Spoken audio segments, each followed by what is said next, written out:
অল্প সময়ের মধ্যেই ঢুকে পড়বে।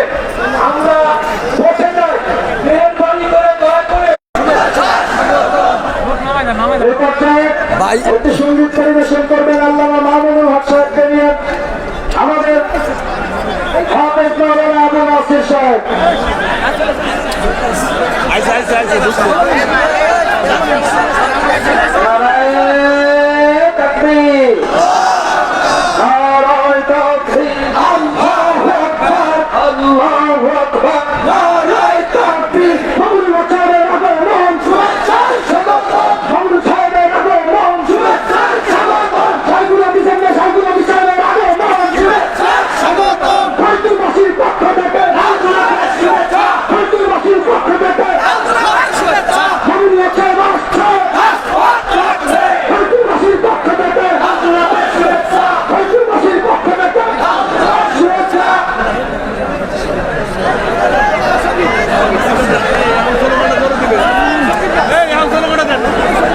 পরিবেশনা আপনারা সবাই বসুন, বসে পড়ুন, সবাই বসে পড়ুন, সঙ্গীত হবে না, সকলে বসে পড়ুন, সকলে বসে পড়ুন, একজনে দাঁড়িয়ে থাকবে না, সকলে বসে পড়ুন। এবারের পরিবেশনা শাহজালাল আল্লামা মামুনুল হক। রাস্তাটা একটু ক্লিয়ার করতে বলেন, রাস্তাটা ক্লিয়ার করে দেন মেহরবানি করে। মঞ্চের পাশে যে রাস্তাটা ক্লিয়ার করে দেন।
আপনারা সকলেই অবগত আছেন যে বর্তমান সময়ে আমরা কথা বলি, বর্তমান সময়ে সর্বাপেক্ষা নামটি হচ্ছে আল্লামা মামুনুল হক সাহেব।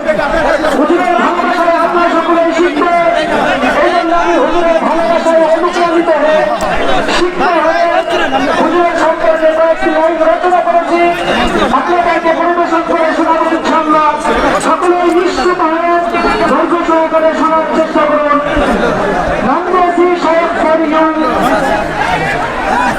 আমরা সকলে নিশ্চিত হয়ে ইনশাআল্লাহ এখন এলাকাটা পরিবেশন করা হবে। শায়েখ ফর ইউ ঢাকার জমিন পেরিয়ে পেরিয়ে এসেছেন মোদের করে, শুকরিয়া জানাই বহুল করে ফরিদপুরবাসীর পক্ষ থেকে। মনে দেখিনি খালিদ ওমর, দেখিনি হুসাইন শামসুল হক ফরিদপুরি, মনে দেখেছি শাইখুল হাদিস আজিজুল হক মুফতিয়ানি, মনে দেখেছি মামুনুল হক শেখ। আপনাকে একতা ঐক্যতা চেতনা বিরাজমান সাথী আপনার মাঝে পিছাও, তুমি পিছাও, আপনি মডেল নিয়ে যাবেন ইসলামী যুগে ইনশাআল্লাহ। বাংলার সংসদে ইসলাম প্রতিষ্ঠিত হবে আপনারই মাধ্যমে।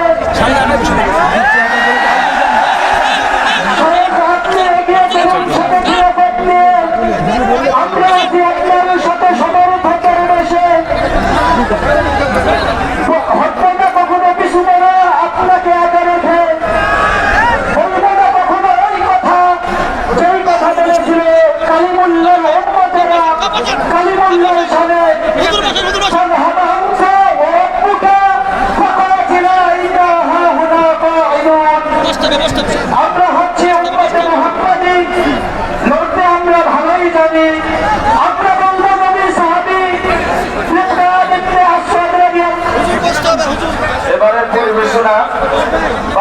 বাসিন্দা শাহজাহান নিয়েছে শপথ।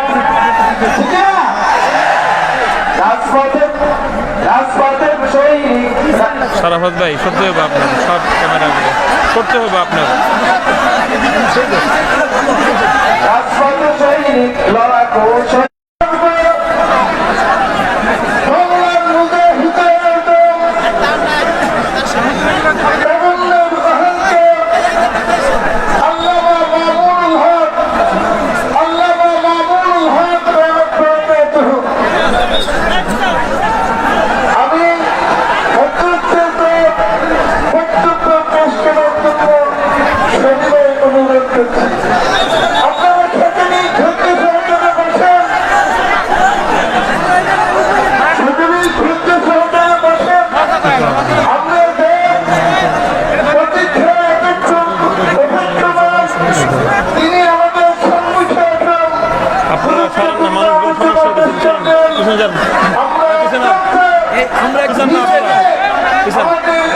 এখানে উঠান আপনারা।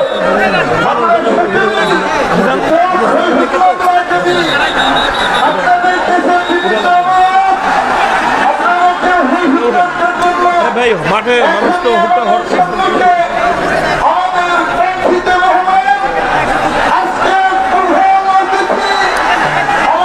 আপনারা সরেন না, এই আমজাদ ভাই পিছনে সরেন বলতেছে, আমি ঠিক করতেছি, আপনারা সরেন।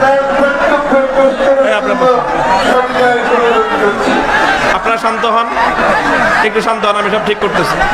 দাঁড়ান, বসেন বসেন, এদিকে তাকান, এই আমার দিকে তাকান, সব বসেন। এই 5 মিনিট বসেন বসেন, কথা বলতেছি। আসসালামু আলাইকুম ওয়া রাহমাতুল্লাহ।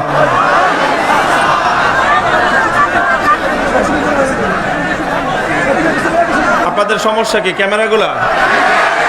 দাঁড়ান দাঁড়ান দাঁড়ান, আস্তে আস্তে, শান্ত হন, সব ঠিক করতেছি। আপনাদের কি সমস্যা? আচ্ছা, আপনারা যারা ক্যামেরাগুলো ফিট করছেন একটু সবাই এক লেভেল নিচে করে দেন, যাতে মানুষের দেখতে সমস্যা না হয়।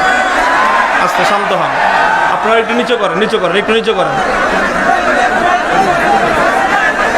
ক্যামেরাগুলো একটু নিচে করেন।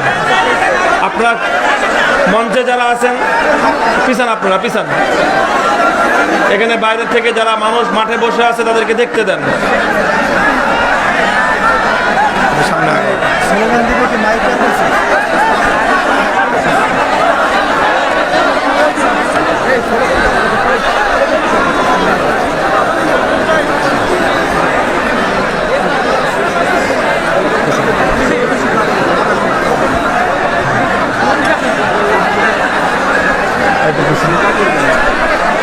পিছাইতে হবে, মঞ্চ থেকে ডিস্টার্ব করলে মানুষ গন্ডগোল করবে, হট্টগোল করবে, একটু পরে বয়ান করা যাবে না। আপনার পিছান, আরো পিছান, পিছাক না, না আমি দেখতেছি না, সব মানুষ দেখতে। চেয়ার থাক, এটা থাক, এটা থাক, এটা থাক, চেয়ার থাক।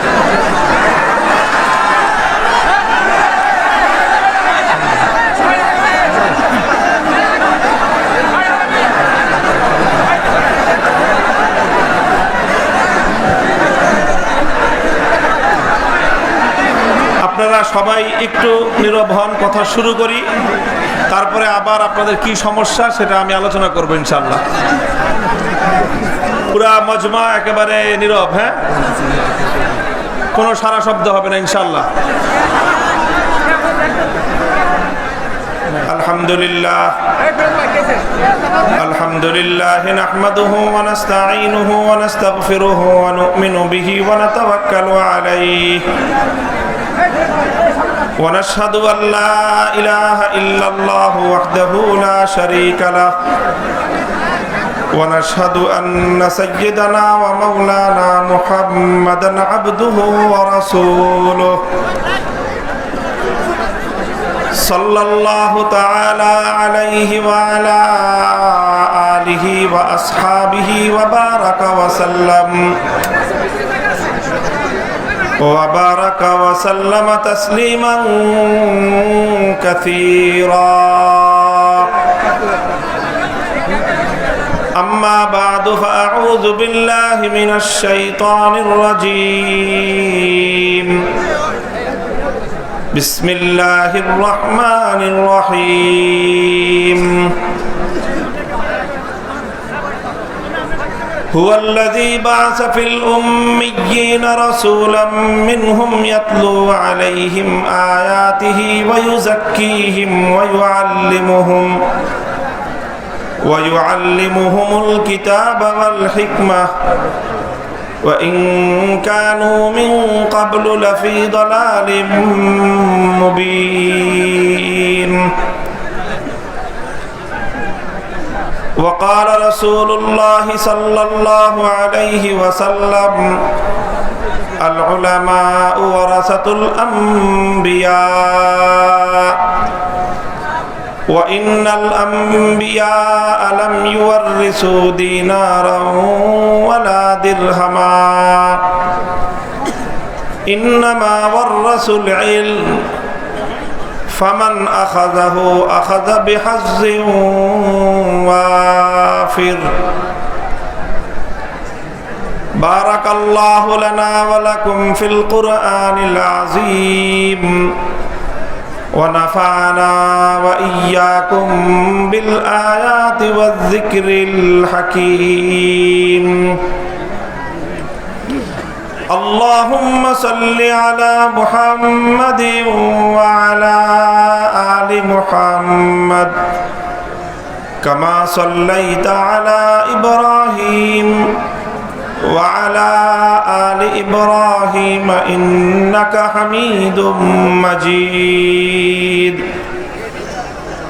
اللهم بارك على محمد وعلى آل محمد كما باركت على إبراهيم وعلى آل إبراهيم إنك حميد مجيد نهایت قابل احترام হযরত মুহতারাম সদরে জলসা, উপস্থিত হযরত উলামায়ে কেরাম, সম্মানিত ও শ্রদ্ধাভাজন বয়োজ্যেষ্ঠ আমার মুরব্বী সাহেবান, সমবেত ইসলাম প্রিয়, কোরআন প্রেমিক, নবী প্রেমিক লাখো তৌহিদি জনতা, বৃহত্তর ফরিদপুর কওমি মাদ্রাসা উলামা পরিষদের উদ্যোগে আয়োজিত আজিমুশান ইসলামী মহাসম্মেলনে আল্লাহ রাব্বুল আলামিন আজকের এই ঐতিহাসিক মহামিলন মেলায় আমাদের যাদেরকে সমবেত হওয়ার তৌফিক দান করেছেন, রব্বে করিমের বড়ই মেহেরবানি। ইতিহাসের এই একটি সন্ধিক্ষণ, ইতিহাসের একটি গুরুত্বপূর্ণ সময় আল্লাহ রাব্বুল আলামিন আমাদেরকে এই ইতিহাসের অংশ হওয়ার, প্রত্যক্ষদর্শী হওয়ার সুযোগ দিয়েছেন। রব্বে করিমের বড়ই মেহেরবানি। এই জন্য আল্লাহ রাব্বুল আলামিনের দরবারে কালেমাতুশ শুকরের হাদিয়া পেশ করি, আলহামদুলিল্লাহ। দীর্ঘ সময় পর্যন্ত আপনারা বরেণ্য উলামায়ে কেরামের কাছ থেকে গুরুত্বপূর্ণ আলোচনা শুনেছেন। আমার পূর্বে বাংলাদেশের খ্যাতিমান এবং অত্যন্ত জনপ্রিয় দুজন আলোচক আপনাদের সম্মুখে বক্তব্য রেখেছেন।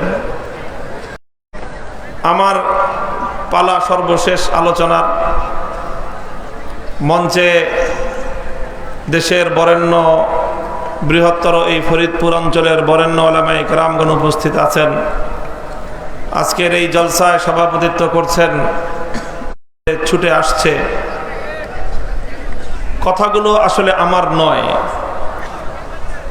যেই কথাগুলো আমি উচ্চারণ করি, কণ্ঠস্বরটা আমার, কথাগুলো সকল আলেম সমাজের। কণ্ঠটা উচ্চারিত হয় আমার ব্যক্তিগত মামুনুল হকের, কিন্তু কথাগুলো আল্লাহর কোরআনের। মুহতারাম হাজিরিন, আজকের এই বিশাল মজমাকে লক্ষ্য করে একটা কথা আরজ করব। দীর্ঘ আলোচনা করার অবকাশ নেই। মাহফিলের ইন্তেজামিয়া তারা যতটুকু আয়োজন করেছেন আপনাদেরকে এখানে সমবেত করার, বসবার, আলোচনা শুনবার, উপস্থিতি তার চেয়ে কয়েক গুণ বেশি। এই বিপুল পরিমাণ উপস্থিতি এবং আপনাদের এখানে তিল ধারণের ঠাঁই নেই, এই অবস্থায় আপনারা আমাকে মহব্বত করে আজকের এই মজলিসে আপনারা জড়ো হয়েছেন। আপনারা যেরকম আমাকে মহব্বত করেন, ভালোবাসেন, আমিও আপনাদেরকে মহব্বত করি এবং ভালোবাসি।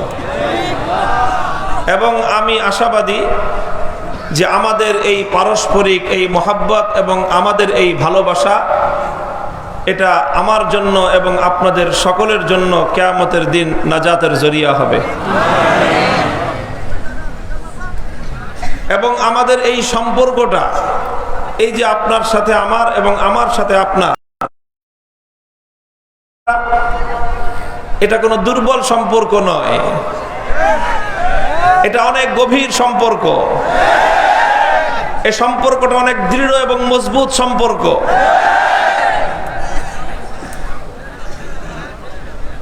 বলবেন হুজুর সম্পর্ক এত গভীর হলো কিভাবে? অনেকেই আছেন এখানে এমন যারা জীবনে প্রথম আজকের মজমা আমাকে সরাসরি পরস্পর ঈমানের ভিত্তিতে একজন আরেকজনের সঙ্গে সম্পৃক্ত। আমাদের এই মহব্বত এবং এই ভালোবাসাকে হাদিসের পরিভাষায় বলা হয় আল হুব্বু ফিল্লাহ। আমরা আমাদের উদ্দেশ্য এই পরস্পর ভালোবাসাবাসির মাধ্যমে একজনকে রাজি আর খুশি করা, তিনি হলেন আরশের মালিক আল্লাহ। আমি আপনাকে ভালোবাসি এজন্য যে আপনাকে ভালোবাসলে আমার আল্লাহ রাজি হবেন।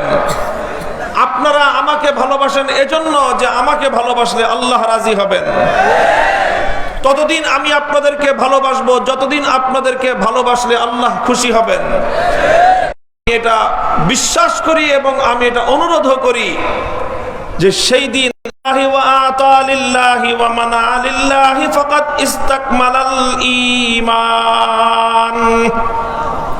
আল্লাহ নবী বলেছেন, যে ব্যক্তি আল্লাহর জন্য 4টি কাজ করবে।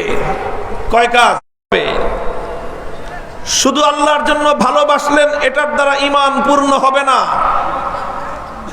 যেমনি ভাবে ভালোবাসতে হবে আল্লাহর জন্য, শত্রুতাও রাখতে হবে কার জন্য? শত্রুতাও রাখতে হবে আল্লাহর জন্য। যাদের সাথে আমাদের শত্রুতা, পরিষ্কার ভাষায় বলি, কারো সঙ্গে ব্যক্তিগত কোনো সহায় সম্পদ নিয়ে আমাদের দ্বন্দ্ব আর লড়াই নাই। কারো সঙ্গে ব্যক্তিগত স্বার্থ নিয়ে আমাদের ফ্যাসাদ নাই।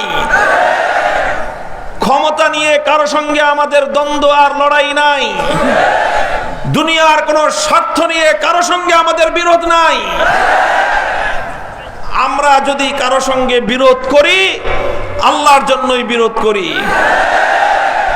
যে বা যারা আল্লাহর দ্বীনের বিরুদ্ধে অবস্থান নিবে, যে বা যারা আল্লাহর কোরআনের বিরুদ্ধে পদক্ষেপ নিবে, তিনি যেই হন না কেন, তার প্রতি আমার ব্যক্তিগত যত অনুরাগ এবং ব্যক্তিগত যত ভালো লাগাই থাকুক না কেন, আল্লাহর নামের শপথ করে বলি, ঈমানের দাবি হলো যখন আপনি অথবা আপনারা আল্লাহর বিপক্ষে অবস্থান নেবেন আল্লাহর বান্দা হিসেবে, তখন আপনার বিরুদ্ধে শত্রুতা পোষণ করাই আমার ঈমান।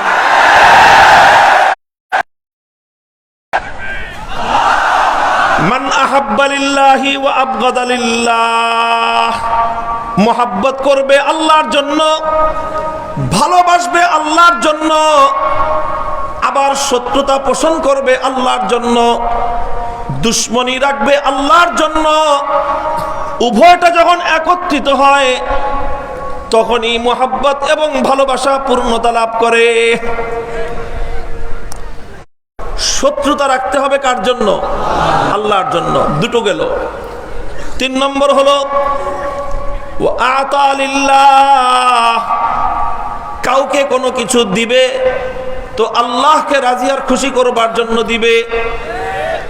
ওয়া মানা লিল্লাহ, কাউকে কোনো কিছু দেওয়া থেকে বিরত থাকবে, তো আল্লাহকে রাজি আর খুশি করবার জন্য বিরত থাকবে। তোমাকে আমি আনুগত্য দেব তোমাকে আমি, তুমি আমার আনুগত্য পাও, দায়িত্বশীল হিসেবে আনুগত্য পাও, শাসক হিসেবে আনুগত্য পাও, তুমি আমার নেতা হিসেবে আমার আনুগত্য পাও, আমি তোমাকে আমার আনুগত্য দেব। কতক্ষণ দেব? যতক্ষণ তোমার আনুগত্য করলে আল্লাহ রাজি হন। ওয়ামানা আলিল্লাহ, যখন দেখব তোমার আনুগত্য করলে আমার আল্লাহ নারাজ হন, যখন দেখব তোমার কথা মানলে আমার আল্লাহ বেজার হন। ঈমানের দাবি হলো সারা পৃথিবীর সমস্ত আনুগত্যকে দুপায়ে তুলতে হবে, এক আল্লাহর আনুগত্যের ঝান্ডাকে সমুন্নত করতে হবে।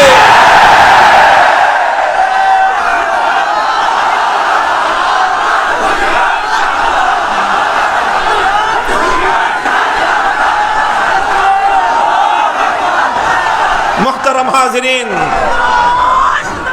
এটা হলো অত্যন্ত গুরুত্বপূর্ণ একটা মৌলিক বিষয়। আপনি এক আল্লাহকে রাজি করার চ্যালেঞ্জ নিজের জীবনে গ্রহণ করেন। একজনকে রাজি করবেন, এতজনকে রাজি করে চলা সম্ভব না। একজনকে রাজি করার, একজনকে খুশি করার, একজনের স্যাটিসফ্যাকশনের পরোয়া করেন, সারা দুনিয়া আপনার জন্য সরল হয়ে যাবে, সহজ হয়ে যাবে। কোনো ধরনের আপনার জীবনে দ্বিধা থাকবে না, দ্বন্দ্ব থাকবে না, কনফিউশন থাকবে না। জীবন হবে আপনার দ্বিধাহীন জীবন হবে, যে আমার জিন্দগিতে একটাই শপথ, কমিটমেন্ট একটাই, যে আমি আল্লাহকে রাজি করব। সুতরাং আল্লাহকে রাজি করে যাকে যাকে রাজি রাখা যায় তাদের সবাইকে রাজি করব। আর যাকে যাকে খুশি করতে হলে আল্লাহকে নারাজ করতে হয়, সেখানে দ্বিধাহীন চিত্তে সিদ্ধান্ত চূড়ান্ত, দ্বিধাহীন চিত্তে সিদ্ধান্ত চূড়ান্ত। বাস আমাদের কথা পরিষ্কার, বুঝে নেন কথা। কোনো কথার মধ্যে অস্পষ্টতার কিছু নাই, গোজামিলের কিছু নাই। আমাদের রাজনৈতিক দর্শন বলেন, আমাদের দেশপ্রেমের বুনিয়াদ আর সূত্র বলেন, জাতিকে ভালোবাসার সূত্র বলেন, শাসকের প্রতি, সরকারের প্রতি আমাদের আনুগত্যের কমিটমেন্ট বলেন, সব এক জায়গায় এসে এটা সম্পৃক্ত। সেটা হলো আমি সবারই কথা রাখবো, সবাইকেই লক্ষ্য রাখবো, সবাইকেই আমি তোয়াজ করব, প্রয়োজনে মাথায় হাত দেব, পিঠে হাত দেব, সব কিছু করব। কিন্তু আমার মূল সূত্র হলো আমি রাজি করব কাকে। হে দুনিয়ার মুসলমান, তুমি যদি তোমার জীবনে এই একটা বিষয়কে শপথ করে নিতে পারো যে আল্লাহকে রাজি করব, আল্লাহকে রাজি করে বাকি যে যে রাজি হতে পারে সব রাজি, আল্লাহকে নারাজ করে দুনিয়ার কাউকে রাজি করব না। যদি এই সূত্র আমি আর আপনি ঠিক করে ধরে রাখতে পারি, দুনিয়া এবং আখিরাত উভয় জিন্দেগি কামিয়াব। দুনিয়াতে যারা এক আল্লাহর সামনে মাথা নত করে, সত্যিকার অর্থে যারা এক আল্লাহর উপর ভরসা রাখে, সত্যিকার এবং পূর্ণাঙ্গ অর্থে যারা এক আল্লাহর জন্যই নিজের জীবনকে নিবেদন করে, সারা দুনিয়াকে আল্লাহ পাক রব্বুল আলামিন তার জন্য হামওয়ার করে দেন, সারা দুনিয়াকে আল্লাহ রব্বুল আলামিন তার জন্য অনুকূল করে দেন। আর যে এক আল্লাহকে নারাজ করে, সারা দুনিয়াকে সন্তুষ্ট করার চেষ্টা করলো, তার জীবন কোনোদিন সুখময় হতে পারে না, শান্তিময় হতে পারে না। এজন্য মুজাহিদে আজম আল্লামা শামসুল হক ফরিদপুরি রহমতুল্লাহ আলাইহের একটা অমীয় বাণী, অমর বাণী রয়েছে, সোনার অক্ষরে লিখে রাখার মতো। তিনি বলেছেন, তুমি দুনিয়ার কিছুই পাওনি, শুধু আল্লাহকে পেয়েছো, তবে তুমি সবকিছু পেয়েছো। আর তুমি দুনিয়ার সব কিছু পেয়েছো, কিন্তু আল্লাহকে পাওনি, তবে তুমি কিছুই পাওনি। এ মাটির সোনালী সন্তান, হাজার বছরের একজন মহামানব, আল্লামা শামসুল হক ফরিদপুরি রহমতুল্লাহ আলাইহির এই কথা কোরআন হাদিসের সার নির্যাস। তুমি আল্লাহকে পেয়েছো, দুনিয়ার আর কিছুর দরকার তোমার নাই। তুমি আল্লাহকে পাওনি, সারা দুনিয়া তোমার হাজাত আর তোমার অভাব পূরণ করতে পারবে না। ইমানদার এক আল্লাহর সামনে মাথা নত করে, এজন্য দুনিয়ার আর কারো সামনে তাকে মাথা নত করতে হয় না। আর যারা এক আল্লাহর সামনে মাথা নত করতে ইতস্তত বোধ করে, আল্লাহ পাক রব্বুল আলামিন দুনিয়ার দুয়ারে দুয়ারে তাদের মাথা নত করতে বাধ্য করেন। কখনো সরস্বতীর সামনে, কখনো দুর্গার সামনে, কখনো কালীর সামনে, কখনো বটগাছের সামনে, কখনো পাথরের সামনে, কখনো পাহাড়ের সামনে, এমনকি কখনো গরুর সামনে। হাজারো দুয়ারে তোমাকে মাথা নত করতে হবে, কারণ তুমি এক আল্লাহর সামনে মাথা নত করনি। মুহতারাম হাজিরিন, কাজেই মাথা নত করবো কয়জনের সামনে? রাজি আর খুশি করার নিশ্চয়তা কয়জনের? এক আল্লাহকে রাজি করতে গিয়ে আবার পরিষ্কার ঘোষণা, আল্লাহকে রাজি করব যারা যারা এতে রাজি তাদের সঙ্গে খাতির আছে। আল্লাহকে রাজি করব এতে যারা বেজার, এতে যারা নারাজ, তোমাদের সঙ্গে স্পষ্ট সম্পর্ক ছিন্নের ঘোষণা করে দিলাম।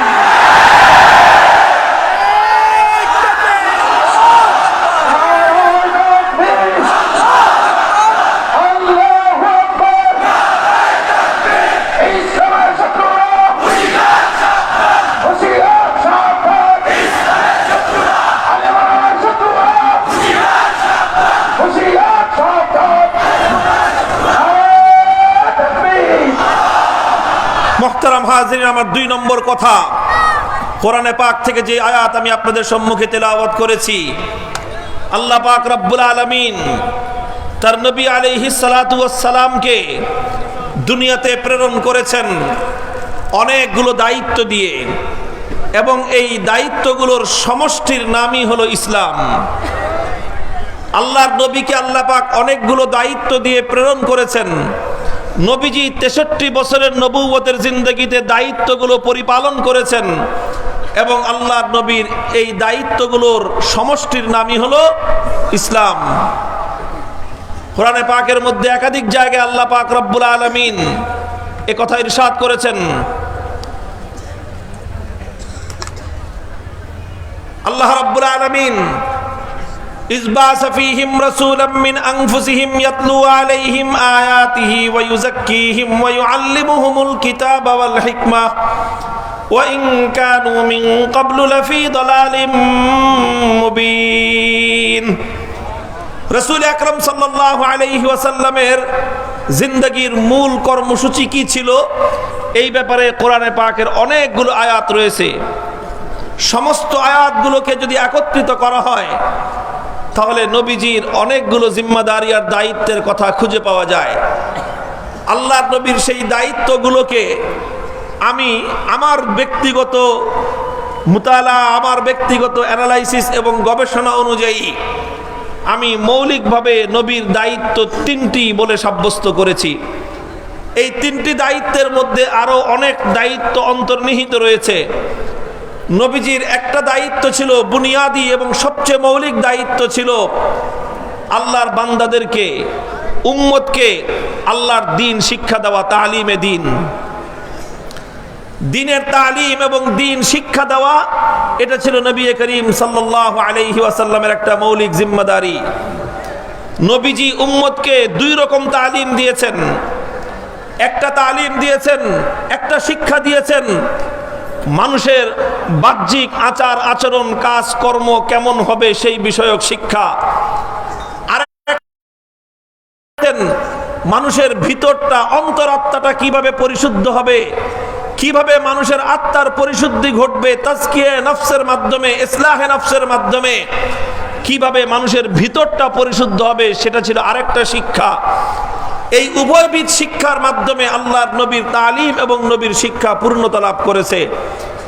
একটা বুনিয়াদি দায়িত্ব হলো আল্লাহর নবীর তালিম। নবীজির দ্বিতীয় বুনিয়াদি কাজ ছিল, কোরআনের পাকের এক জায়গায় আল্লাহ বলেছেন, ইউরিদুনা লিইউতফিউ নূরাল্লাহ بأفواههم والله متم نوره ولو كره الكافرون هو الذي أرسل رسوله بالهدى ودين الحق ليظهره على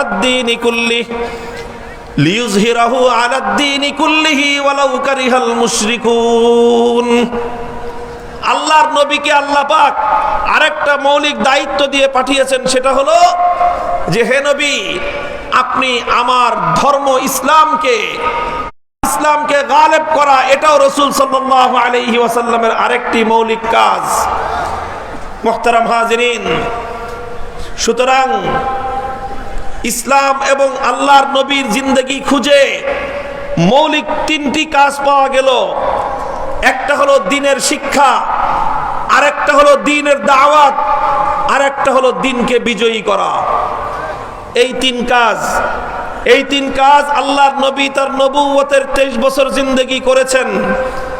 এই তিন কাজের মাধ্যমে ইসলাম পূর্ণতা পেয়েছে, আর এই তিন কাজের মাধ্যমে আল্লাহর নবী আল্লাহর দ্বীন ইসলামকে পরিপূর্ণতায় পৌঁছে দিয়ে দুনিয়া থেকে বিদায় নিয়েছেন। বিদায়ের প্রাক্কালে আল্লাহর নবী সেই দ্বীনের আমানতের জিম্মাদারি উম্মতের কাছে রেখে গেছেন, আর উম্মতের মধ্যে বিশেষ একটা শ্রেণীকে জিম্মাদার হিসেবে নিয়োগ দান করেছেন। গোটা উম্মতের কাছে আল্লাহর নবী আল্লাহর সেই মহামূল্যবান দ্বীনকে আমানত রেখে গেছেন। হে সাধারণ জনতা, লক্ষ্য করে গভীর মনোযোগ দিয়ে কথাটা শুনবার এবং বুঝবার চেষ্টা করুন।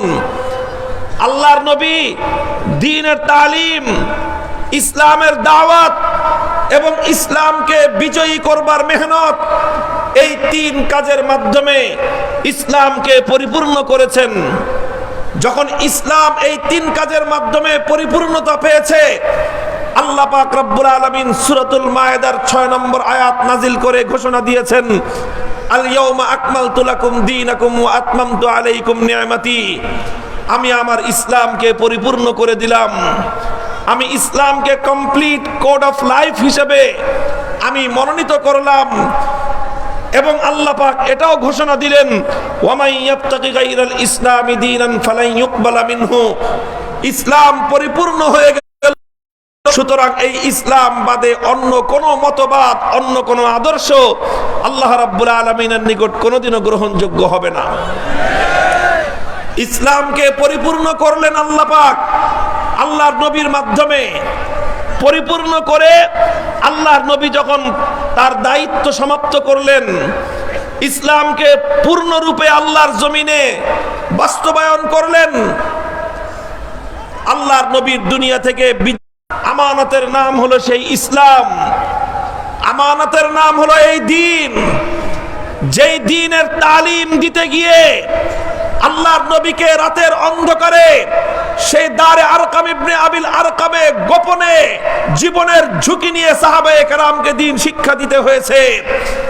যেই দ্বীনের দাওয়াত দেওয়ার জন্য আল্লাহর নবীকে তায়েফের ময়দানে ইতিহাসের নজিরবিহীন জুলুম এবং নির্যাতনের শিকার হতে হয়েছে।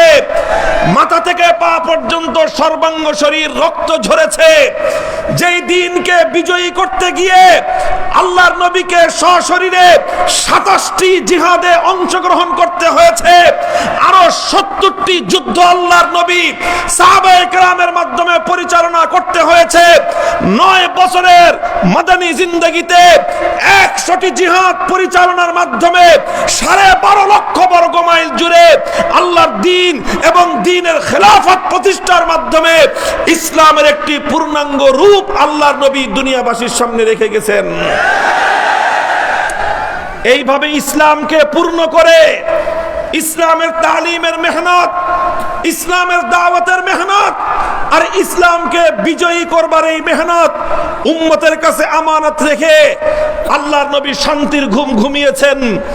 গোটা উম্মতে মুহাম্মাদিয়ার কাছে আমানত, গোটা উম্মতে মুহাম্মাদিয়ার কাছে আমানত।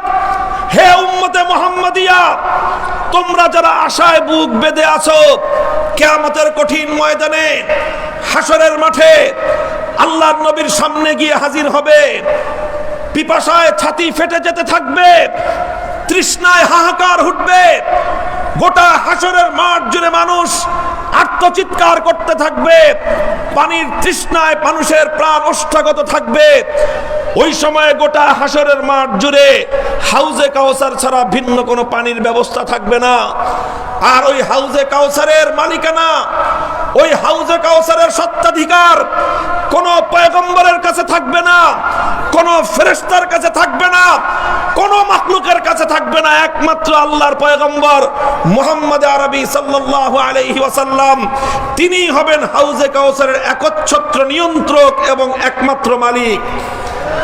তিনি যাকে হাউজে কাউসারের পানি দান করবেন, সেই কেবলমাত্র তৃষ্ণা নিবারণ করবার সুযোগ পাবে। আর তিনি যাকে বঞ্চিত করবেন, হাসরের মাঠে তাকে এক ফোঁটা পানি দেওয়ার বিকল্প কোনো ব্যবস্থা নাই। সেই দিন উম্মত যাবে দলে দলে আল্লাহর নবীর কাছে পানি পান করতে। কিছু মানুষকে আল্লাহর নবীর সামনে যখন তারা হাউজে কাউসারে পানি পান করবার জন্য করে ফেলেছিল, তারা ইসলামের কিছু বিষয় মেনেছিল, আর কিছু বিষয় তারা মানতে চায়নি। তারা যতটুকু তাদের পছন্দ। সুতরাং আমি আপনাদেরকে বলছি, আল্লাহর নবী 23 বছরের মেহনতের মাধ্যমে, সারা শরীর রক্তাক্ত করার মাধ্যমে, উহুদের ময়দানে মাথা ভাঙ্গার মাধ্যমে, দান্দান মুবারক শহীদ করার মাধ্যমে, 9টি জিহাদের মধ্যে সশস্ত্র যুদ্ধের মাধ্যমে, আর এভাবে হাজার হাজার শত শতবার এক একজনের দুয়ারে দুয়ারে দ্বীনের দাওয়াত নিয়ে ঘোরাফেরা করবার মাধ্যমে দিনকে পূর্ণাঙ্গ রূপে আমাদের সামনে রেখে গেছেন। সেটা গোটা উম্মতের কাছে আমানত, এটা গোটা উম্মতের কাছে। আর এই আমানতের দায়িত্ব পালন করবার জন্য একটা শ্রেণীকে বিশেষভাবে আল্লাহর নবী জিম্মাদারি দিয়েছেন। সেই শ্রেণী কারা, সেটাই আমি আল্লাহর নবীর হাদিস পাঠ করেছি আপনাদের কাছে। আল্লাহর নবী বলেছেন, আল উলামা ওয়ারাসাতুল আম্বিয়া। নবীর এই কথাটা বুঝবার জন্য আমাদেরকে আরেকটা হাদিস শুনতে হবে। আল্লাহর নবী আরেক হাদিসের মধ্যে ইরশাদ করেন, ইন্না বনি ইসরাঈল কানাত তাসুসুহুমুল আম্বিয়া কুল্লামা হালাকা নাবিয়্যুন খালাফাহু আখার। আগের যুগে শেষ নবীর আগে যত নবী রাসূল দুনিয়াতে আগমন করেছেন, সেই সকল নবী রাসূলগণ তারাই তাদের জাতির নেতৃত্ব দিতেন। তারাই দুনিয়াতে মানব জাতির নেতৃত্বের হাল ধারণ করেছিলেন। হে দুনিয়ার মানব সভ্যতা, শুনে রাখো, এটা দুনিয়ার হাজার হাজার বছরের বাস্তব সভ্যতা, বাস্তব সত্য হলো এই দুনিয়াতে প্রকৃত মানব সভ্যতা বিনির্মিত হয়েছে পয়গম্বরদের মাধ্যমে। এই দুনিয়ার উন্নতি উৎকর্ষ সাধন হয়েছে নবীদের নেতৃত্বের মাধ্যমে। যুগে যুগে আল্লাহ পাক রব্বুল আলামিন যাদেরকে নবী রাসূল বানিয়ে পাঠিয়েছিলেন, তাদেরকে আল্লাহ রব্বুল আলামিন শুধু ধর্মীয় নেতা বানিয়ে পাঠাননি। সমস্ত নবী রাসূলগণ তাদের দেশ এবং তাদের জাতির পূর্ণাঙ্গ নেতৃত্ব দিয়েছেন। নবীজি বলেন, কুল্লামা হালাকা নাবিয়্যুন খালাফাহু আখার। যখনই এক নবী দুনিয়া থেকে বিদায় নিতেন, খালাফাহু আখার, সঙ্গে সঙ্গে আল্লাহর পক্ষ থেকে আরেকজন নবী তার আগের নবীর স্থলাভিষিক্ত হয়ে যেতেন।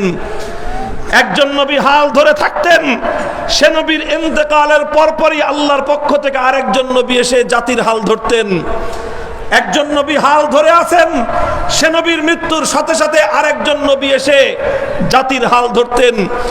এভাবেই 1000 2000 নয়, হাজার হাজার বছর পর্যন্ত দুনিয়ার মানব সভ্যতা সামনের দিকে অগ্রসর হয়েছে। হাদিসের শেষে আল্লাহর নবী বলেন, ওয়া আনা খাতামুন নাবিয়্যিন ওয়ালা নাবিয়্যা বাদি। আমি হলাম সর্বশেষ নবী, আমার পরে আর কোনো নবী আসবে না। শাইখুল হাদিস আল্লামা আজিজুল হক রহমতুল্লাহি আলাইহি বলতেন, এখানে একটা প্রশ্ন তৈরি হয়। প্রশ্নটা হলো, ওগো নবী, আপনি বললেন যে বিশ্ব দরবারে, বিশ্ব সভ্যতায় মানব জাতির হাল ধারণ করেন নবীগণ। একজন নবী দুনিয়া থেকে বিদায় নিলে আরেক নবী এসে মানব জাতির হাল ধারণ করেন। আবার আপনি বলছেন আপনি হলেন সর্বশেষ নবী, আপনার পরে আর কোনো নবী আসবে না। তাহলে প্রশ্ন তৈরি হয়, এখন মানব জাতির হাল ধারণ করবে কে? এখন মানব জাতির হাল ধারণ করবে কে? নবীজি আপনিই তো বলছেন আপনার পরে আর কোন নবী আসবে না। আল্লাহর নবী দুনিয়া থেকে বিদায় নেওয়ার পর ইতিমধ্যে ১৫০০ বছর অতিক্রান্ত হয়ে গেছে। কিয়ামত পর্যন্ত আরো কতদিন অতিক্রান্ত হবে একমাত্র আলেমুল গায়েব আল্লাহ ছাড়া আর তার সঠিক জ্ঞান কারো কাছে নেই। আরো ১৫০০ বছর দুনিয়া টিকে থাকতে পারে, আরো ৩০০০ বছর দুনিয়া টিকে থাকতে পারে, আরো ৫০০ বছরও দুনিয়া টিকে থাকতে পারে, ১৫০ বছরও দুনিয়া টিকে থাকতে পারে, সেটা একমাত্র আল্লাহ জানেন। তবে আল্লাহর নবীর পরে কিয়ামত পর্যন্ত সময়টা যে খুব ছোট্ট নয়, এটা তো ইতিমধ্যেই প্রমাণ হয়ে সেরেছে। কারণ ১৫০০ বছর ইতিমধ্যে অতিক্রান্ত হয়েছে। প্রশ্ন ছিল যে মানব জাতির হাল ধারণ করেন নবীগণ, শেষ নবী পর্যন্ত এভাবেই দুনিয়া চলেছে, শেষ নবীর পরে আর কোন নবী আসবে না। স্বাভাবিকভাবেই প্রশ্ন হলো, তাহলে নবীর পরে উম্মতের মানব জাতির হাল ধরবে কে? আল্লাহর নবী ওই হাদিসের মধ্যে এই প্রশ্নের জবাব দিয়েছেন, আল উলামা ওয়ারাসাতুল আম্বিয়া। দুনিয়া থেকে নবুয়তের দুয়ার বন্ধ হয়ে গেল, কিয়ামত পর্যন্ত আর কোন নবী আসবে না। খতমে নবুয়তের এই সিংহাসন একমাত্র আখেরি পয়গম্বরের জন্য নির্ধারিত। শেষ নবীর এই খতমে নবুয়তের সিংহাসনে কিয়ামত পর্যন্ত কোন ভণ্ড নবীর জন্য বসবার অধিকার নাই। উম্মতের আল্লাহর আখেরি পয়গম্বরের খতমে নবুয়তের সিংহাসনকে হেফাজত করা। সুতরাং হে দুনিয়ার নবীর দুশমনেরা, তোমরা আমাদের স্পষ্ট ঈমানি পয়গাম শুনে রাখতে পারো। আমরা আমাদের আখেরি নবীর খতমে নবুয়তের সিংহাসনকে হেফাজত করবার জন্য কোন কুলাঙ্গার যদি আমার নবীর খতমে নবুয়তের সিংহাসনে নেবার চেষ্টা করে, তার বিরুদ্ধে কুলাঙ্গারেরা আল্লাহর নবীর খতমে নবুয়তের এই সিংহাসন নিয়ে টানা হেচড়া করবে। ওদের সাথে কোনো নমনীয়তার আচরণ করবার সুযোগ নাই। আপনার মায়ের ইজ্জতের কাপড় নিয়ে যদি কেউ টানা হেচড়া করে, সন্তান হিসেবে তার প্রতি কোনো শ্রদ্ধা রাখবার সুযোগ নাই। বাবার ইজ্জতের কাপড় নিয়ে যদি কেউ টানা হেচড়া করে,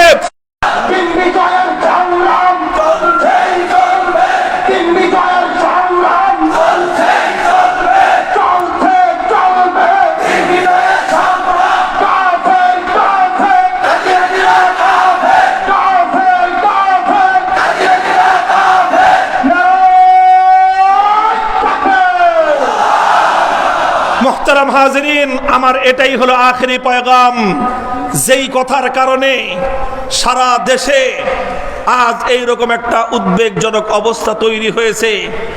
আমি কোথাও গেলে সেখানে সবাই একটা উদ্বেগ উৎকণ্ঠা নিয়ে অপেক্ষমান থাকে, জানি কি হবে। কারণটা কি? কারণটা কি?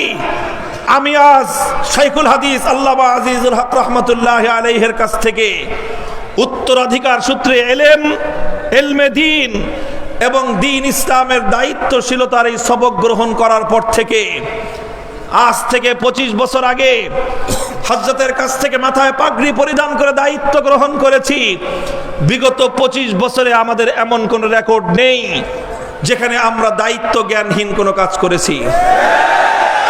তাহলে কেন আজকে এই উদ্বিগ্ন অবস্থা, কেন আজকে এই উদ্বেগ এবং উৎকণ্ঠার পরিস্থিতি?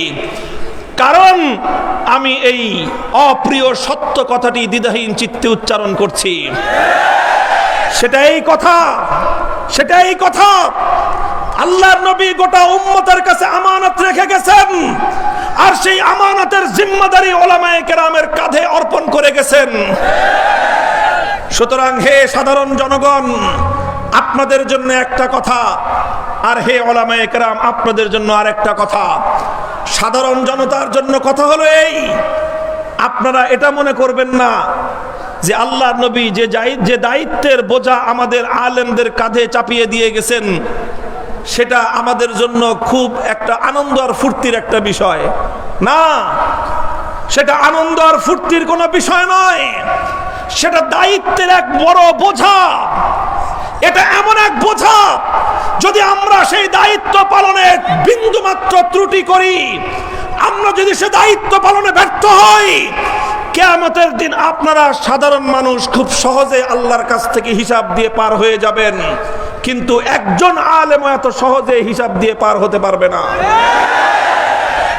একজন সাধারণ মুসলমান শুধু নিজের আমলের হিসাব দিয়ে পার পাবে, কিন্তু উলামায়ে উম্মত তারা যদি মনে করে থাকে নিজেদের আমলের হিসাব দিয়ে পার পাবে, বোকার স্বর্গে বসবাস করছে।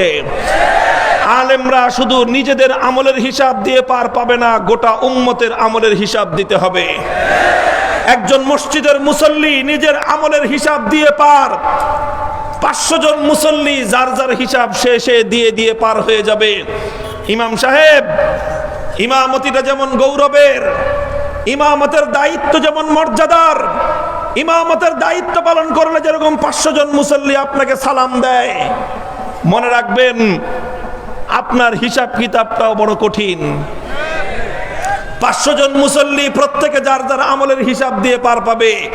ইমাম সাহেবকে নিজের আমলের হিসাব দেওয়ার পাশাপাশি 500 মুসল্লির আমলের হিসাব দেওয়া লাগবে। হাদিস থেকে, কোরআন থেকে অসংখ্য বিবরণের মাধ্যমে এই কথাটা দ্ব্যর্থহীনভাবে প্রমাণিত।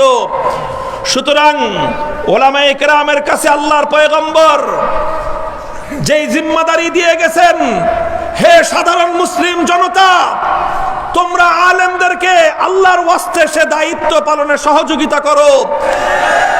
খবরদার তোমরা আলেমদেরকে সে দায়িত্ব পালনে কোনোদিনও প্রতিবন্ধকতা তৈরি করতে আসবে না। আমাদের এত শখ লাগে না যে খামাখা পায়ে পাড়া দিয়ে তোমাদের সঙ্গে গন্ডগোল বাঁধাবো। তোমাদের সাথে গন্ডগোল করে, বাদানুবাদ করে আমাদের কোনো লাভ নাই, আমাদের কোনো লক্ষ্য উদ্দেশ্য নাই। আল্লাহর কসম খেয়ে বলি, ক্ষমতার হালুয়া রুটির ভাগ বাটোয়ারা অর্জন করা আমাদের জিন্দেগির বিন্দুমাত্র লক্ষ্য নয়। আমরা ওই ক্ষমতার সিংহাসনের চেয়ে আল্লাহ প্রদত্ত আমাদের ওই সালার চটকে অনেক বড় সৌভাগ্যের বিষয় মনে করি। তবে আমাদের দায়িত্ব, আমাদের কাঁধের উপর দায়িত্বের যে জোয়াল চাপানো হয়েছে আল্লাহর পক্ষ থেকে, আমাদের কাঁধের উপর দায়িত্বের যে জোয়াল চাপানো হয়েছে আল্লাহর পয়গম্বরের পক্ষ থেকে, আল্লাহর দ্বীনের সহি তালিম হেফাজত করতে হবে, আল্লাহর দ্বীনের সহি দাওয়াত হেফাজত করতে হবে, আল্লাহর দ্বীনের বিজয় রক্ষা করতে হবে, আল্লাহর দ্বীনের গৌরব রক্ষা করতে হবে, তাওহীদ এবং একত্ববাদের গৌরব আমাদেরকে হেফাজত করতে হবে। যখনই আমরা দেখব আল্লাহর দ্বীনের গৌরব ভুলণ্ঠিত হয়, যখনই আমরা দেখব তাওহীদ এবং একত্ববাদী চিন্তার মূলের উপর কুঠারাঘাত হানা হয়, যখনই আমরা দেখব শিরকি সংস্কৃতি মুসলিম জনপদে বাস্তবায়নের ষড়যন্ত্র হয়, জীবনের পরোয়া করবার সময় আমাদের নাই, আমরা তার বিরুদ্ধে বিদ্রোহ ঘোষণা করতে বাধ্য হব।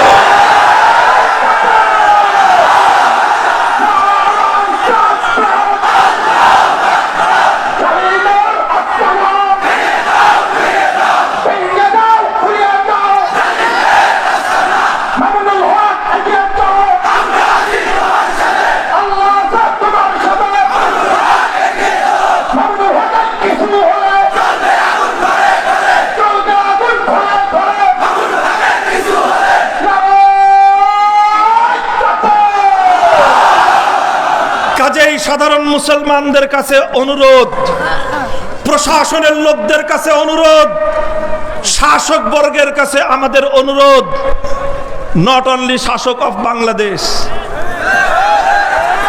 Not only government of Bangladesh, বরং আমার এই আহ্বান ইথারে ইথারে গোটা পৃথিবীর সমস্ত মুসলিম শাসকদের কর্ণকুহরে আমি পৌঁছে দিতে চাই।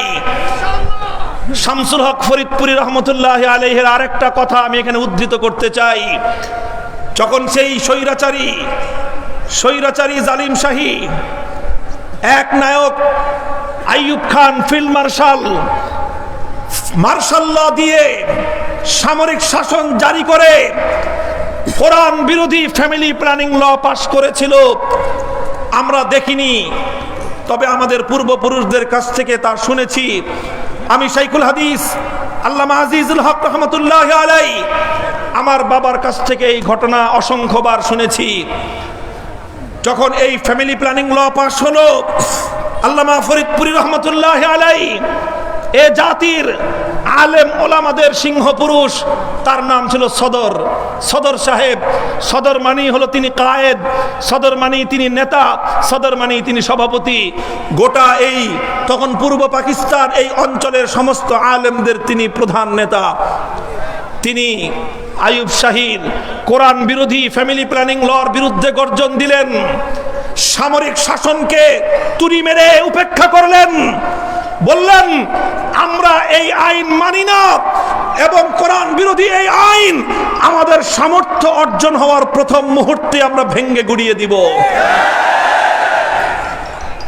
যখন পূর্ব পাকিস্তানের গভর্নর শামসুল হক ফরিদপুরি রহমতুল্লাহ আলাইহির সঙ্গে সাক্ষাতের জন্য ওনাকে ডেকে নিয়ে গেল গভর্নর হাউসে, প্রশাসনের উচ্চপদস্থ সকল কর্মকর্তা, পুলিশের, তারপরে গোয়েন্দা সংস্থার, আর্মির সমস্ত উচ্চপদস্থ কর্মকর্তাকে নিয়ে গভর্নর সাহেব বসা।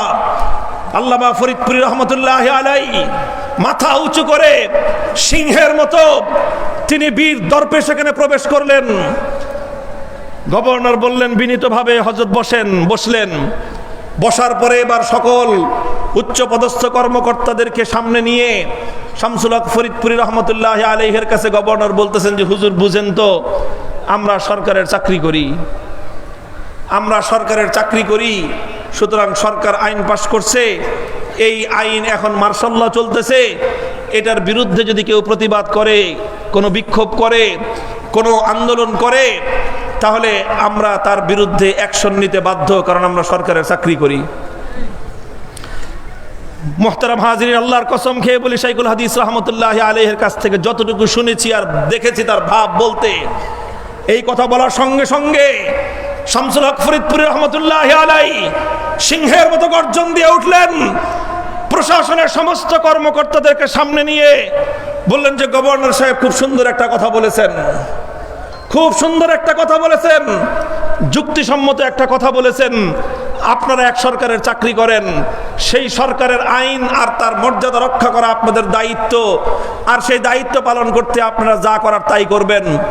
তারপরে আমাদের কথা শুনেন, মনে রাখবেন আমরাও এক বড় সরকারের চাকরি করি, আমরাও এক বড় সরকারের চাকরি করি। ওই সরকারের আইন যখন লঙ্ঘিত হয়, ওই সরকারের আইন যখন অমর্যাদা হয়, তার আইনের মর্যাদা রক্ষা করার জন্য যা করতে হয় তাই করতে আমরা বাধ্য হই।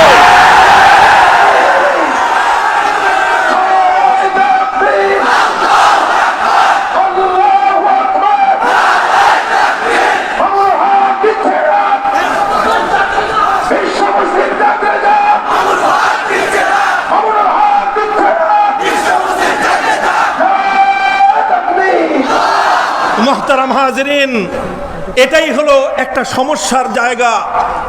যারা কোনো কর্তৃপক্ষের অধীনে চাকরি করে, যারা কোনো কর্তৃপক্ষের অধীনে চাকরি করে, তাদের একটা লিমিটেশন আছে, তাদের একটা দায়বদ্ধতা আছে, তাদের একটা জবাবদিহিতা আছে এবং তাদের একটা সীমাবদ্ধতা আছে। কথা বলেন আছে না নাই? এই যে মামুনুল হকের মাহফিলের কথা শুনলেই আইন শৃঙ্খলা রক্ষাকারী বাহিনীর সদস্যরা বলে যে হুজুর উপর থেকে নিষেধ আছে। এই যে একটা সমস্যা, কয় আমাদের তো কোনো সমস্যা নাই, আমরাও তো হুজুরের ওয়াজ শুনতে চাই, কিন্তু উপরের থেকে নিষেধ আছে, কাজেই আমাদের কিছু করার নাই, সরি। ঠিক আছে, এটাই কথা, যুক্তির কথা এটাই। ওনারা ওনাদের দায়িত্ব পালন করবেন, এজন্য ওনারা সরি বলেন, কারণ ওনাদের ঊর্ধ্বতন কর্তৃপক্ষের নির্দেশ ফলো করতে ওনারা বাধ্য। এই কথাটা কেন আমাদের ব্যাপারে বুঝেন না আপনারা? আমরাও তো একজনের চাকরি করি। আরে এটা বুঝেন না যে আপনারা যখন আমাদেরকে এমপিও ভুক্তি দিতে চান, আমরা কেন নেই না? আপনারা আমাদেরকে গম দিতে চান, আমরা নেই না? আপনারা টাকা দিতে চান, আমরা নেই না? জোর করে বলেন যে আমরা এমপিও ভুক্তি দিব, আমরা বলি নিব না। কারণটা কি বুঝেন না কথাটা? কারণ তো এটাই, আমরা তো একজনের চাকরি অলরেডি করতেছি, আর ওই চাকরির সঙ্গে যেটাই সাংঘর্ষিক হয়ে দাঁড়াবে তার বিরুদ্ধাচরণ করা, সেটাই আমাদের ডিউটি আর জিম্মাদারি। মুহতারাম হাজিরিন, কাজেই এই কথাটাই হলো বড় বিনয়ের সাথে বোঝাতে চাই। জোরে বললে একটু সমস্যা, মাইন্ড করেন অনেকে। বসেন বসেন, দাঁড়ান দাঁড়ান। সব কথা জোরে বললে যদি আপনাদের আপত্তি হয় আস্তে বলবো, ঠিক আছে? আরে আপনাদেরকে না, চুপ করেন। জোরে তো অনেক দিন ধরেই বলতেছি, এখন জোরে জোরে বলাতে নাকি ওনাদের সমস্যা হয়। ঠিক আছে, কথা আস্তে বলবো, কথাগুলো এই,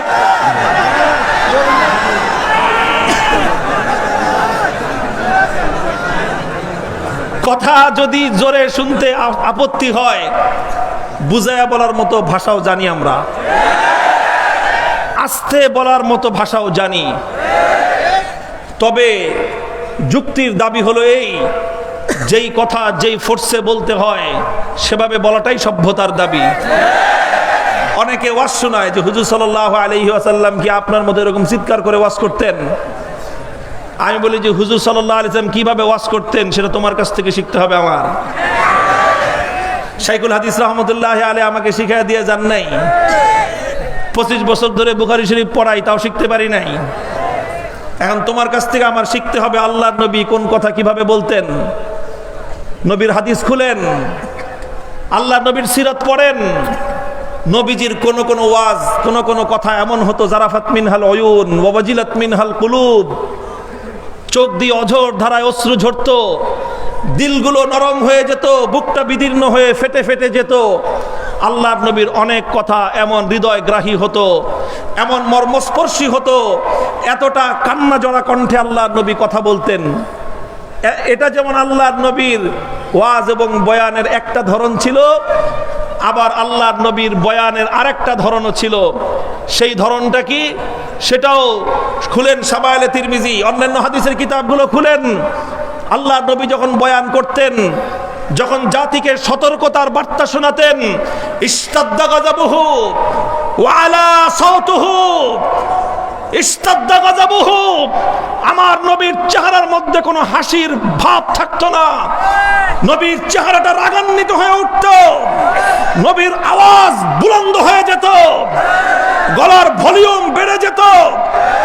ইয়াকুল সাব্বাহাকুম ওয়া মাসাকুম, আল্লাহর নবী সতর্কতার বার্তা একটার পর একটা শোনাতেন। কেমন হতো নবীজির সেই কমান্ড, কেমন হতো নবীজির সেই বক্তব্য, সেটা যদি বলি আমাদের সমাজ আমাদের কাছ থেকে সেটা সহ্য করতে পারবে না। কান্নাহু মুনজিরু জাইশিন, কান্নাহু মুনজিরু জাইশিন, আমার নবী যখন জাতিকে সতর্কতার বার্তা শোনাতেন তখন কান্না ঝরা কণ্ঠে সতর্ক বার্তা শোনাতেন না। অন্যায়ের প্রতিবাদ যখন করতেন তখন ওই ধরনের মিউ মিউ কণ্ঠে আল্লাহর নবী অন্যায়ের প্রতিবাদ করতেন না। আমার নবী কিভাবে কমান্ড করতেন? কান্নাহু মুনজিরু জাইশিন, মনে হতো তিনি হলেন একজন সেনা প্রধান, তার সামনে যারা বসে আছে তারা সব তার অধীনস্থ সৈনিক। সেনা প্রধান যেমন তার সৈনিকদেরকে কমান্ড করে, আল্লাহর নবী তার সম্মুখস্থ মুসলিমদেরকে, সাহাবায়ে কেরামকে সেভাবেই কমান্ড করতেন। পারবেন সহ্য করতে? আরে ভাই আপনাদের তো আপনাদের পারবেনি, আপনারা তো পারবেন আর জীবন দিবেন বলে এখানে আসছেন। এ কথা আপনাদেরকে না, যারা আমাদেরকে বলে যে এত জোরে কথা কন কেন। জোরে কথা বলি, আরো জোরে বলা উচিত, আরো জোরে কথা বলা উচিত। কারণ আমরা তো এখানে ভাড়াটিয়া হিসেবে থাকি না। দেশপ্রেম, আবার আমাদেরকে বলেন যে দেশকে ভালোবাসতে হবে। দেশকে ভালোবাসবো কখন? আমি যখন এই দেশের মধ্যে নিজেকে বাড়িওয়ালা মনে করব, তখন আমার মধ্যে দেশপ্রেম থাকবে। আলেম ওলামাদের সাথে অনেকের সাথে এখন আমার এটা নিয়ে একটা মত পার্থক্য। আমি ওই যে এক বয়ানের মধ্যে একটা দৃষ্টান্ত দিছিলাম, একটা দৃষ্টান্তের মাধ্যমে বুঝিয়েছি যে বাপ চাচা দুজন একসঙ্গে যৌথ ফ্যামিলি, ব্যবসা করে, বাণিজ্য করে, যা টাকা পয়সা উপার্জিত হয় সেটা দিয়ে একসাথে অ্যাসেট করে, আছে না নাই? আমার নিজের বাবা এবং চাচা তারা দীর্ঘ 50 বছর পর্যন্ত একসাথে ব্যবসা বাণিজ্য করছে, ঢাকার শহরে বাড়ি করছে, সবকিছু করছে একসাথে, ব্যবসা করছে একসাথে। যেই বাড়িতে আমরা 40 বছর পর্যন্ত আমি নিতে থেকেছি, ওই বাড়ি আমার বাবা এবং আমার চাচা দুই ভাই একসঙ্গে করেছেন। তো মনে করেন বাপ চাচা দুইজন একসাথে ব্যবসা বাণিজ্য করে বাড়ি করছে, বিশাল 5 কাঠার উপরে আপনার 5 তলা বিল্ডিং করছে, এক এক তলায় 2টো করে ফ্ল্যাট, 10টা করে ফ্ল্যাট হয়েছে, এই ভাইয়ের 5টা ওই ভাইয়ের 5টা। হঠাৎ করে আপনার বাবা দুর্ঘটনায় কোনো কারণে হঠাৎ তিনি মারা গেলেন। আপনার বাবা যখন মারা গেছেন তখন আপনার 4 ভাই, সব ছোট ছোট, একটার বয়স 8 বছর, আরেকটার বয়স 6 বছর, আরেকটার বয়স 4 বছর, আরেকটার বয়স 2 বছর। এখন এই ছোট ছোট মাসুম বাচ্চাদেরকে নিয়ে আপনার মা আছে। আপনার চাচা আপনার বাবার মৃত্যুর পরে তার চেহারা এবং তার রূপ বদলে গেল। হয় না? হয় কি হয় না? সুযোগ পেয়েছে যে ভাই তো নাই, আর ভাতিজারা সব ছোট ছোট, কাজেই এটাই সুযোগ। এই সুযোগে ভাইয়ের সমস্ত সম্পত্তি সে গ্রাস করে নিল, পুরো বাড়িটাও সে গ্রাস করে নিল। বাড়িটা গ্রাস করে সে এই আপনাদের ইয়েতিম 4টা সন্তান সহ আপনার মাকে বলল যে ঠিক আছে, এই বাড়ি তো আসলে আমারই, আমি আপনাদেরকে থাকার জন্য দিলাম। ওই নিচতলার ছোট একটা ঘুপড়ি ঘরের মতো একটা ফ্ল্যাট দিছে, অর্ধেক ফ্ল্যাট, যে গ্যারেজের পাশে, যে এখানে থাকেন আপনারা। আপনার মা অসহায় মানুষ, বিধবা মহিলা, তার তো দুনিয়াতে আগে পরে কেউ নাই। আর আপনার 4 ভাই সব ইতিম, 4 ভাই সহ আপনার মা ওই বাড়িতে থাকতেছে। দিন যায়, মাস যায়, আপনারা আস্তে আস্তে বড় হইতেছেন। বড় হওয়ার সময় আপনারা দেখতেছেন কি, যে আপনাদের চাচা আপনাদের উপর দয়া করে, অনুগ্রহ করে আপনাদেরকে একটা ফ্ল্যাটে থাকতে দিছে। এরপরে যখন আপনারা একটু বড় হয়েছেন, এখন চাচা বলতেছে যে ভাতিজারা, এখন তো তোমরা বড় টড় হইছো, এতদিন তো ফ্ল্যাটে মাগনা থাকলা, এখন ফ্ল্যাটে ভাড়া দিবা। আপনারা বলেন ঠিক আছে, চাচা তো এতদিন পর্যন্ত অনুগ্রহ করছে, ভাড়া দেওয়া দরকার। ভাড়া কত? সব ফ্ল্যাটের কাছ থেকে 5,000 নেই, তোমরা ভাতিজা এই জন্য 4,000 দিবা ভাড়া। আপনারা খুব প্রীত হইলেন যে মাশাআল্লাহ, চাচা কি দয়ালু মহানুভব, যে চাচা ভাতিজা হিসেবে আমাদেরকে ভাড়া 1,000 টাকা কমায় দিছে। এরপরে কি আরো অন্যান্য ভাড়াটিয়ারা মাসের 5 তারিখের মধ্যে ভাড়া দিতে হয়, আপনাদেরকে চাচা বলে দিছে ভাতিজা, তোমাদের যদি 5 তারিখে না পারো 10 তারিখে দিলেও সমস্যা নেই। ভাড়াও 1,000 টাকা কমায় দিল, সময়ও বাড়ায় দিল। আপনারা 4 ভাই আপনার চাচার প্রতি মহা কৃতজ্ঞ। আর চাচারকে দেখলেই নত হয়ে নমনম করে সালাম করেন যে কি মহানুভব, আপনাদেরকে বাসা ভাড়া দিছে, 1,000 টাকা ভাড়া কম রাখতেছে, আবার প্রতি মাসে 5 দিন করে অতিরিক্ত সময়ও দেয়। ভাই যে কোনোভাবে আপনি 4 ভাইয়ের 1 ভাই, যে কোনোভাবে আপনি পুরা আসল ঘটনা জানতে পারছেন। আপনি জানলেন যে এই কাহিনী, যে এই বাড়ির অর্ধেকের পিছনে আপনার বাবার ঘাম আর অশ্রু আছে। তিল তিল করে পয়সা উপার্জন করেছে আপনার বাবা, সেই পয়সা দিয়ে ভবন নির্মিত হয়েছে। সুতরাং আপনার বাবার পৈতৃক সূত্রে আপনি এই বাড়ির অর্ধেকের মালিক। আপনারা ভাইয়েরা, আপনারা 5টা ফ্ল্যাটের মালিক, আপনার চাচা 5 ফ্ল্যাটের মালিক।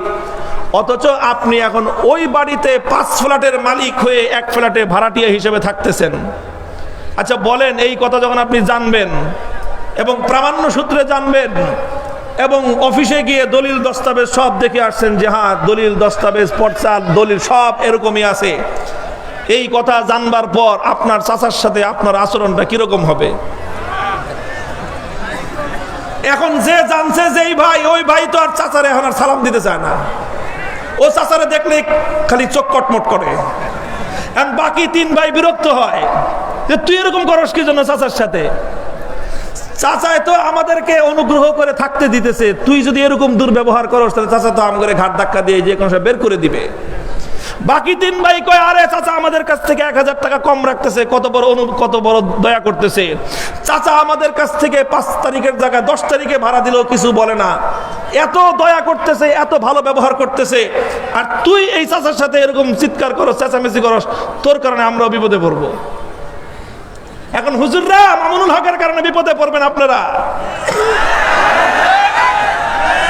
সমস্যা এই জায়গায়, আমাদের আলেম ওলামাদের অনেকে ভাড়াটিয়া হিসেবে থাকতে অভ্যস্ত হয়ে গেছে।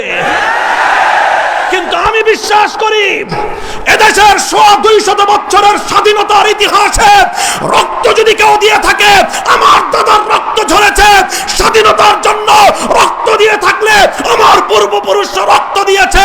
বালাকোটের রণাঙ্গনে সৈয়দ আহমদ শহীদ আমার পূর্বপুরুষ রক্ত দিয়েছে। সেই শামিলের রণাঙ্গনে আমার পূর্বপুরুষ হাফেজ জামিন শহীদ রক্ত দিয়েছে। সিপাহী বিদ্রোহে আমার পূর্বপুরুষ রক্ত দিয়েছে। 1916 সালে তাহরিকে রেশমি রুমাল রক্ত দিয়েছে শাইখুল হিন্দ মাহমুদ হাসান দেওবন্দি। কারাগারে বন্দী হয়েছে আমার পূর্বপুরুষ শাইখুল ইসলাম হোসেন আহমদ মাদানী। 1952 ভাষা আন্দোলনে রক্ত দিয়েছে তামাদ্দুন মজলিসের লোকজন। 1954 সালে যুক্তফ্রন্ট গঠন করেছে আমার দাদারা, আমার পূর্বপুরুষ মাওলানা আতহার আলী রহমতুল্লাহি আলাইহি। আমার বাপ দাদার রক্তের উপর দিয়ে যে দেশ স্বাধীন হয়েছে সে দেশে ভাড়াটিয়া হিসেবে থাকতে পারবো না।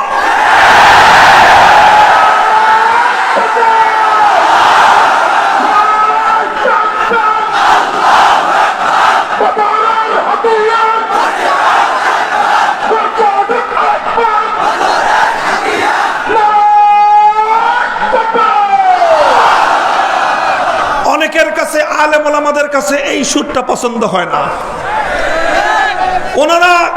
ওনারা মনে করেন আলেমরা কথা বলবে খুব আস্তে আস্তে, আলেমরা কথা বলবে খুব শান্তশিষ্ট কণ্ঠে। এই যে একটা ধারণা ওনারা বদ্ধপরিকর করে রেখেছেন, কোথায় পেয়েছেন আপনারা এই ধারণাটা? মুহতারাম হাজিরিন, আমি বারবার বলছি ইসলামের মূল কাজ হলো তিনটি। ইসলামের 1 নম্বর কাজ হলো শিক্ষা, তালিম। ওলামায়ে কেরামের এক বিশাল জামাত তালিমের ময়দানে মশগুল থাকবে। তারা জাতিকে সুশিক্ষা দেওয়ার জন্য প্রস্তুত। আলহামদুলিল্লাহ, আমি অহংকার করে বলি, গর্ব করে বলি, চ্যালেঞ্জ করে বলি, ওলামায়ে কেরাম বাংলাদেশের জাতিকে শিক্ষিত করবার জন্য যেই ত্যাগ আর কোরবানি সে পেশ করছে, স্বাধীনতার পর থেকে দীর্ঘ অর্ধ শতাব্দী পর্যন্ত আলেম সমাজ এ জাতিকে সুশিক্ষিত করবার জন্য কোন ধরনের প্রাপ্তি ছাড়া, উইদাউট পেমেন্ট তারা যে সার্ভিস জাতিকে দিয়েছে, এর দৃষ্টান্ত অন্য কোন সম্প্রদায় থেকে আপনারা দেখাতে পারবেন না। বিভিন্ন সরকারি বেসরকারি জরিপে এদেশে আরো 5 বছর আগে রিপোর্ট 15,000 কওমি মাদ্রাসা এদেশে, অলরেডি ইতিমধ্যে 20,000 পার হয়ে গেছে। প্রায় 25 লক্ষ ছাত্র ছাত্রী রানিং পড়াশোনা করতেছে। 25 লক্ষ, এবং সেটা বাড়তে বাড়তে ইতিমধ্যে আমার ধারণা 50 লক্ষের কাছাকাছি চলে গেছে। এই 50 লক্ষ ছাত্র ছাত্রী অধিকাংশই তারা দারিদ্র সীমার নিচের ছাত্র ছাত্রী। এই ছাত্র ছাত্রীগুলো এদেশের নাগরিক, ভাড়াটিয়া না, ভাড়াটিয়া না। মাদ্রাসার তালেবে ইলমদেরকে যারা করুণার দৃষ্টিতে দেখেন, দৃষ্টিভঙ্গি বদলান, দৃষ্টিভঙ্গি বদলান। ভ্রাতৃত্বের দৃষ্টিতে তাকাবেন, আমি আপনার দিকে ভ্রাতৃত্বের দৃষ্টিতে তাকাবো। প্রভুর দৃষ্টিতে তাকাবেন, চোখ উপড়ে ফেলবো। মনে রাখবেন, এটাই ইসলাম, এটাই ইসলাম। ইসলামের মূলনীতি হলো আত-তাকাব্বুরু মাআল মুতাকাব্বিরি তাওয়াদুন। অহংকারীর সামনে কোনো বিনয় নাই। অহংকারের সামনে অহংকার প্রদর্শন করার নামই হলো বিনয়। বলবেন প্রমাণ কি? কোন প্রমাণ লাগবে আপনার? বুখারী শরীফের হাদিস খুলেন, বুখারী শরীফের হাদিসের কিতাব খুলেন, সহিহ বুখারীর কিতাবুল মাগাজিতে যান। হযরতে সাদ ইবনে উবাদা রাদিয়াল্লাহু তাআলা আনহু, সাদ ইবনে মুআজ রাদিয়াল্লাহু আনহু, ছোট লম্বা ঘটনা 2 মিনিটে বলছি। তিনি হিজরতের আগে মক্কায় আসলেন। হিজরতের আগে একবার কি আসলেন? তখনও মক্কায় আবু জাহালের আধিপত্য। তিনি মক্কায় আসলেন। মক্কার এক কাফেরের সাথে ওনার ব্যক্তিগত সম্পর্ক ছিল, পার্সোনাল সম্পর্ক ছিল, উমাইয়া ইবনে খলফের সাথে। তো সাদ ইবনে মুআজ বলল, উমাইয়া দোস্ত চলো একটু তওয়াফ করে আসি, তওয়াফ করে আসি। তো উমাইয়া কাফের আর সাদ ইবনে মুআজ আল্লাহর নবীর সাহাবী, দুজন গেলেন তওয়াফ করতে। বাইতুল্লাহ তওয়াফ করতেছেন দুপুর বেলায়, প্রচন্ড গরম, অন্য কোনো তওয়াফকারী আর নেই, নীরবে নিরিবিলিতে তওয়াফ করতেছেন। হঠাৎ করে দেখেন সামনে থেকে আবু জাহেল আসতেছে। সাদ ইবনে আন্নাকুম তানসুরুনাহুম ওয়া তুঈনুনাহুম। কি ব্যাপার? মদিনার সাদ ইবনে মুআজ তোমার কত বড় আস্পর্ধা, তুমি মক্কায় এসে তুমি নিরাপদে আমাদের শহর দিয়ে তওয়াফ করতেছো, অথচ তোমরা আমাদের শত্রু মুহাম্মদকে আশ্রয় দিয়েছো। আবার তোমরা শপথ নিয়েছো তোমরা তাকে সাহায্য করবা।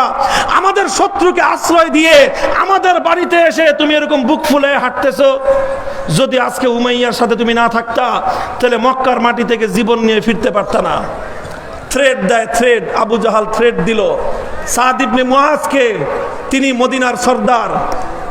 আবু জাহালদের কাছ থেকে এই হুমকি শুনে অভ্যস্ত না সাদ ইবনে মুআজ। সাদ ইবনে মুআজ পাল্টা হুমকি দিলেন। আবু জাহাল যতটা জোরে বলেছে, সাদ ইবনে মুআজ তার চেয়ে আরো জোরে বলেছেন। আরো জোরে সাদ ইবনে মুআজ আবু জাহালকে হুমকি দিলেন, বললেন লাইন মানাতানি হাযা লাআমনা আন্নাকা মা হুয়া আশাদ্দু আলাইকা তারিকাকা আলা আহলিল মদিনা। আবু জাহাল, তুই, আমি মক্কায় এসেছি, মক্কায় পেয়ে তুমি আমার সঙ্গে গরম দেখাও। তুমি আমাকে বলো মক্কায় আমি নিরাপদে তওয়াফ করতেছি, এটা তোমার সহ্য হয় না। তুমি আমাকে হুমকি দাও ভবিষ্যতে মক্কায় তুমি আমাকে আসতে দিবা না।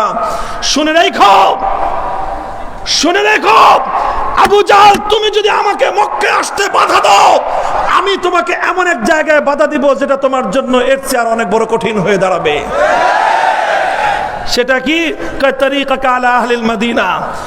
ব্যবসা বাণিজ্য করে খাস না তো, ব্যবসা বাণিজ্য যে করতে যাস সিরিয়ায়, মদিনায় আমার বাড়ির পাশ দিয়ে কিন্তু তোর যাইতে হয়। তুই যদি আমাকে মক্কায় আসার ক্ষেত্রে এক চুল পরিমাণ বাধা দিস, আমি তোর জন্য মদিনার পাশ দিয়ে সিরিয়ায় যাওয়ার রাস্তা চিরতরে বন্ধ করে দিব। এই কথাটা হযরত সাদ ইবনে মুআজ মিনমিনায়া বলেন নাই, নসিহতের সুরে বলেন নাই, ডাইরেক্ট থ্রেড দিয়েছেন, থ্রেড, হুমকি দিয়েছেন। উমাইয়া ইবনে খালাফ পাশ থেকে বলে, লা তারফা সাওতাকা আলা আবিল হিকাম সাইয়্যিদ আহলিল ওয়াদি। কয় সাদ ভাই, তুমি দোস্ত আমার, একটু আস্তে কথা বলো, কারণ আবু জাহাল তো আমাদের এলাকার নেতা। আবু জাহাল আমাদের এলাকার নেতা, সাইয়্যিদ আহলিল ওয়াদি, বুখারীর হাদিস। হযরত সাদ ইবনে মুআজ আরো গরম হলেন, আরো গরম হলেন, বললেন তোর নেতার খাতাপুরি কথা। এটাই বলছেন যে, বলছেন তুমি আবু জাহালের দালালি করতেছো। আমি আল্লাহর নবীকে শুনছি এই আবু জাহালই তোমাদের সকলের পতনের কারণ হবে। হে মক্কাবাসী, আজকে তোমরা যে আবু জাহালকে মাথায় নিয়ে নাচতেছো, আর আমি আবু জাহালের সঙ্গে ঝাড়ি দিয়ে কথা বলি বলে তুমি আমাকে বলতেছো কণ্ঠস্বর নত করতে। সাদ ইবনে মুআজের কণ্ঠস্বর নত হবে না। তোর নেতারে আস্তে কথা বলতে, তখন আমিও আস্তে কথা বলবো। তোমরা আস্তে কথা বলো, দেখবা আমরা কত আস্তে কথা বলতে পারি। যদি আমাদের সঙ্গে এই সুরে কথা বলা হয়, তাহলে সেই সুর আমরাও শিখেছি হাদিস পড়ে। মুহতারাম হাজিরিন, আমার যেই মূল মেসেজটা আপনাদের কাছে দেওয়ার জন্য আমি দীর্ঘ সময় ধরে আলোচনা করলাম, সময়টা আসলে অনেক লম্বা হয়ে গেল। আমি আখেরি পয়গাম দিয়ে আমার বক্তব্য শেষ করতেছি। ওলামায়ে কেরামের কাঁধে আল্লাহর দ্বীনের জিম্মাদারি। হে আলেম সমাজ, আমি আপনাদেরকে বলে যাই, এই বসেন, একটু বসেন। ওলামায়ে কেরামের জন্য বড় জিম্মাদারির বিষয়, ইসলামের সকল কাজগুলো আলেমদেরকে সামাল দিতে হবে। ইসলামের সকল কাজগুলো আলেমদেরকে সামাল দিতে হবে। এজন্য আলেমদের মধ্যে তাকসিমে কার লাগবে, তাকসিমে কার, কর্ম বন্টন করতে হবে, কর্ম বন্টন। এবং আলহামদুলিল্লাহ ওলামায়ে কেরাম আমরা কর্ম বন্টনের মূল নীতির আলোকেই ইসলামের সর্বব্যাপী খিদমত আমরা আঞ্জাম দিচ্ছি। আমি সেই দিন সিলেটের আপনার হবিগঞ্জের একটা ঐতিহ্যবাহী মাদ্রাসা, 125 বছরের পুরনো এক মাদ্রাসায় গিয়েছিলাম। সেই মাদ্রাসায় আমি একটা দৃষ্টান্ত দিয়েছিলাম, আলেম ওলামাদের যে সমন্বিত কাজকর্মের, আলেম ওলামারা যে সমন্বিতভাবে কাজ করবে। ইসলামের কাজ একা একা করলে হবে না, সবাইকে নিয়ে করতে হবে। ইসলামের কাজের মূল জিম্মাদার কারা? ইসলামের কাজের মূল জিম্মাদার কারা? প্রত্যেকটা কাজে আলেমদেরকে জিম্মাদারি নিয়ে কাজ আদায় করতে হবে। তালিমের কাজের জিম্মাদারি আলেমদেরকে নিতে হবে, দাওয়াত এবং তাবলীগের কাজের জিম্মাদারি আলেমদেরকে নিতে হবে, আমর বিল মারুফ নহি আনিল মুনকারের কাজের জিম্মাদারি আলেমদেরকে নিতে হবে, অন্যায়ের প্রতিবাদের জিম্মাদারি আলেমদেরকে নিতে হবে, বাতিলের মোকাবেলার জিম্মাদারি আলেমদেরকে নিতে হবে, সামাজিক যে কোনো অন্যায় এবং যে কোনো বিশৃঙ্খলা মোকাবেলা করবার দায়িত্ব আলেমদেরকে নিতে হবে। রাষ্ট্রযন্ত্র কখনো যদি আল্লাহর কোরআন এবং নবীর সুন্নাহর বিরুদ্ধে পথ চলতে চেষ্টা করে, রাষ্ট্রযন্ত্রের বিরুদ্ধাচরণ করবার দায়িত্ব আলেমদেরকে নিতে হবে। মুহতারাম হাজিরিন, আলেমদের দায়িত্ব পালন করবার একটা দৃষ্টান্ত দিয়েছিলাম, এটা আলোচনা করে সমাপ্ত করতেছি। একটু বসেন। আপনাদের এই এলাকা থেকে একটা আওয়াজ উচ্চারিত হয়েছিল, মনে আছে? কি আওয়াজ? কি আওয়াজ? বসেন। কেমনে খেলা হবে একটু বুঝিয়ে দেই। বসেন, একটু বসেন, একটু বসেন, একটু বসেন, বসেন। খেলা কেমনে খেলতে হয় একটু বুঝিয়ে দিয়ে যায়। বসেন, বসেন। খেলা হবে শুধু মুখে বললেই হয় না, খেলার কৌশল আর সিস্টেমও জানতে হয়, খেলার পদ্ধতি জানতে হয়। খেলার কৌশল আর পদ্ধতি কি জানেন? একা একা খেললে হয় না, দলবদ্ধভাবে খেলতে হয়। পৃথিবীর যত বড় বড় খেলা সব দলবদ্ধভাবেই খেলা হয়। ক্রিকেট খেলে কয়জন? ফুটবল খেলে কয়জন? 11 জন। আন্তর্জাতিক সিস্টেমে ফুটবল খেলে কয়জন? এক এক পক্ষে 11 জন থাকে, কিন্তু এই 11 জনের মধ্যে কর্মবন্টন থাকে। কি থাকে? কর্মবন্টন থাকে। 11 জনের মধ্যে একজন থাকে নিজেদের গোলপোস্ট সংরক্ষণ করার জন্য, তাকে বলা হয় গোলকিপার। ঠিক আছে? থাকলো কয়জন? 10 জন। এই 10 জনের মধ্যে 4 জন থাকে নিজেদের ডিফেন্সকে রক্ষা করার জন্য। এরপরে আরো 4 জন থাকে একটু আগে, এরা থাকে মাঝমাঠ, মিডফিল্ডে। এরা মাঠটাকে নিজেদের নিয়ন্ত্রণে রাখতে চায়। 4 জন কয়জন গেল? কয়জন থাকলো? কয়জন? 2 জন। এই 2 জন থাকে স্ট্রাইকিং পজিশনে। বুঝতে পারছেন কথা? এবার এই 11 জন সমন্বিতভাবে তারা বিপক্ষ দলের উপর আক্রমণ শানায় এবং জয় নিয়ে ঘরে ফিরতে চায়। জয় নিয়ে ঘরে ফিরতে চাইলে কি করে? এই যে 4 জন ডিফেন্সে আছে, তাদের মূল কাজ হলো যেন কোনোভাবেই আমাদের গোলপোস্টে বিপক্ষ দল গোল করতে, এটা দ্বারা তাদের রক্ষা করা মূল দায়িত্ব। মিডফিল্ডে যারা থাকে তাদের দায়িত্ব হলো মাঠটা যেন নিজেদের নিয়ন্ত্রণে থাকে, এটা আমাদের দায়িত্ব। আর বাকি 2 জন থাকে স্ট্রাইকিং পজিশনে, ওরা খালি সুযোগের সন্ধানে থাকে যে কোন সময় বিপক্ষ দলের গোলপোস্টে বলটা মারা যায়। কথা বলেন ঠিক না বেঠিক? এখন দেখেন, এই যে স্ট্রাইকিং পজিশনে যদি কেউ না থাকে, বিপক্ষ দলের গোলপোস্টে যদি 2-4টা গোল দেওয়ার চেষ্টা না করে, সারা মাঠ খেলতেছে, গোল দেওয়ার চিন্তা নাই, কোনোদিন খেলায় সফলতা অর্জন করতে পারবে? আচ্ছা, আবার যারা ডিফেন্সে আছে, গোল পোস্টে আছে, সব গোলই গিয়ে যদি বিপক্ষ দলের গোল পোস্টে গোল দিতে যায়, তো গোল বেশি দিবে না খাবে বেশি? এই জন্য কি করতে হবে? গোলকিপার, তুমি গোল পোস্টে থাকো, তোমার দায়িত্ব বিপক্ষ দলকে গোল দেওয়া নয়। যারা ডিফেন্সে আছো তোমরা ডিফেন্সে থাকো, তোমাদের দায়িত্ব বিপক্ষ দলকে গোল দেওয়া নয়। মিডফিল্ডে যারা আছো মাঝমাঠ নিয়ন্ত্রণ করো, তোমাদের দায়িত্ব বিপক্ষ দলকে গোল দেওয়া নয়। বিপক্ষ দলের গোল পোস্টে হিট করার দায়িত্বের জন্য তো 2 জন আছেই। তোমরা বাকিরা সবাই মিলে ওই 2 জনকে যোগান দাও, ওই 2 জনকে যোগান দাও, তো ওই 2 জন কি করবে? গোল দিবে। কথা ঠিক? মুহতারাম হাজিরিন, ইসলামের মধ্যে আমি শুরুতেই যে কথা বলেছি, মৌলিক কাজ হলো 3 স্তরের কাজ। প্রথম স্তরের ডিফেন্সিভ কাজ হলো তালিমে দ্বীন। ইসলামের তালিম, এটা হলো ইসলামের সবচেয়ে বড় ডিফেন্সিভ কাজ। ইসলামের শিক্ষার মধ্যে যদি এক চুল পরিমাণ দুর্বলতা আসে, গোটা ইসলাম ধ্বংস হয়ে যাবে। কাজেই মাদ্রাসাগুলোতে যারা তালিমের জিম্মাদারিতে আছেন, আপনারা হীনমন্যতায় ভুগবেন না। আপনারা মাদ্রাসাগুলোর দুর্গকে সংরক্ষণ করুন। মাদ্রাসার মধ্যে ইসলামী শিক্ষার মধ্যে খবরদার কোন ধরনের বিচ্যুতি যেন না আসতে পারে। আপনারা আমাদের ঘর সামলান, আপনারা মাদ্রাসাগুলোকে সংরক্ষণ করেন, তালিম শিক্ষা মানোন্নয়ন করেন। তারপরে যারা মাঠে ময়দানে দাওয়াতের কাজ করতেছেন, আপনারা গোটা দাওয়াতের মাঠ এটা ইসলামের পক্ষে ধরে রাখেন। বাতিলরা যদি একদিন গানের আয়োজন করে, আপনারা ওয়াজ মাহফিল করবেন 3টা। পারমিশন দিবে না? পারমিশন দিবে নাকি? ভাড়াটিয়ে থাকি? মমতাজের গানের আয়োজন করলে তোমরা খুব সুন্দর হাসতে হাসতে পারমিশন দিয়ে দাও। আমরা কি ভারত থেকে আসছি না পাকিস্তান থেকে আসছি? পরিষ্কার কথা, এটাই আমাদের অধিকারের কথা।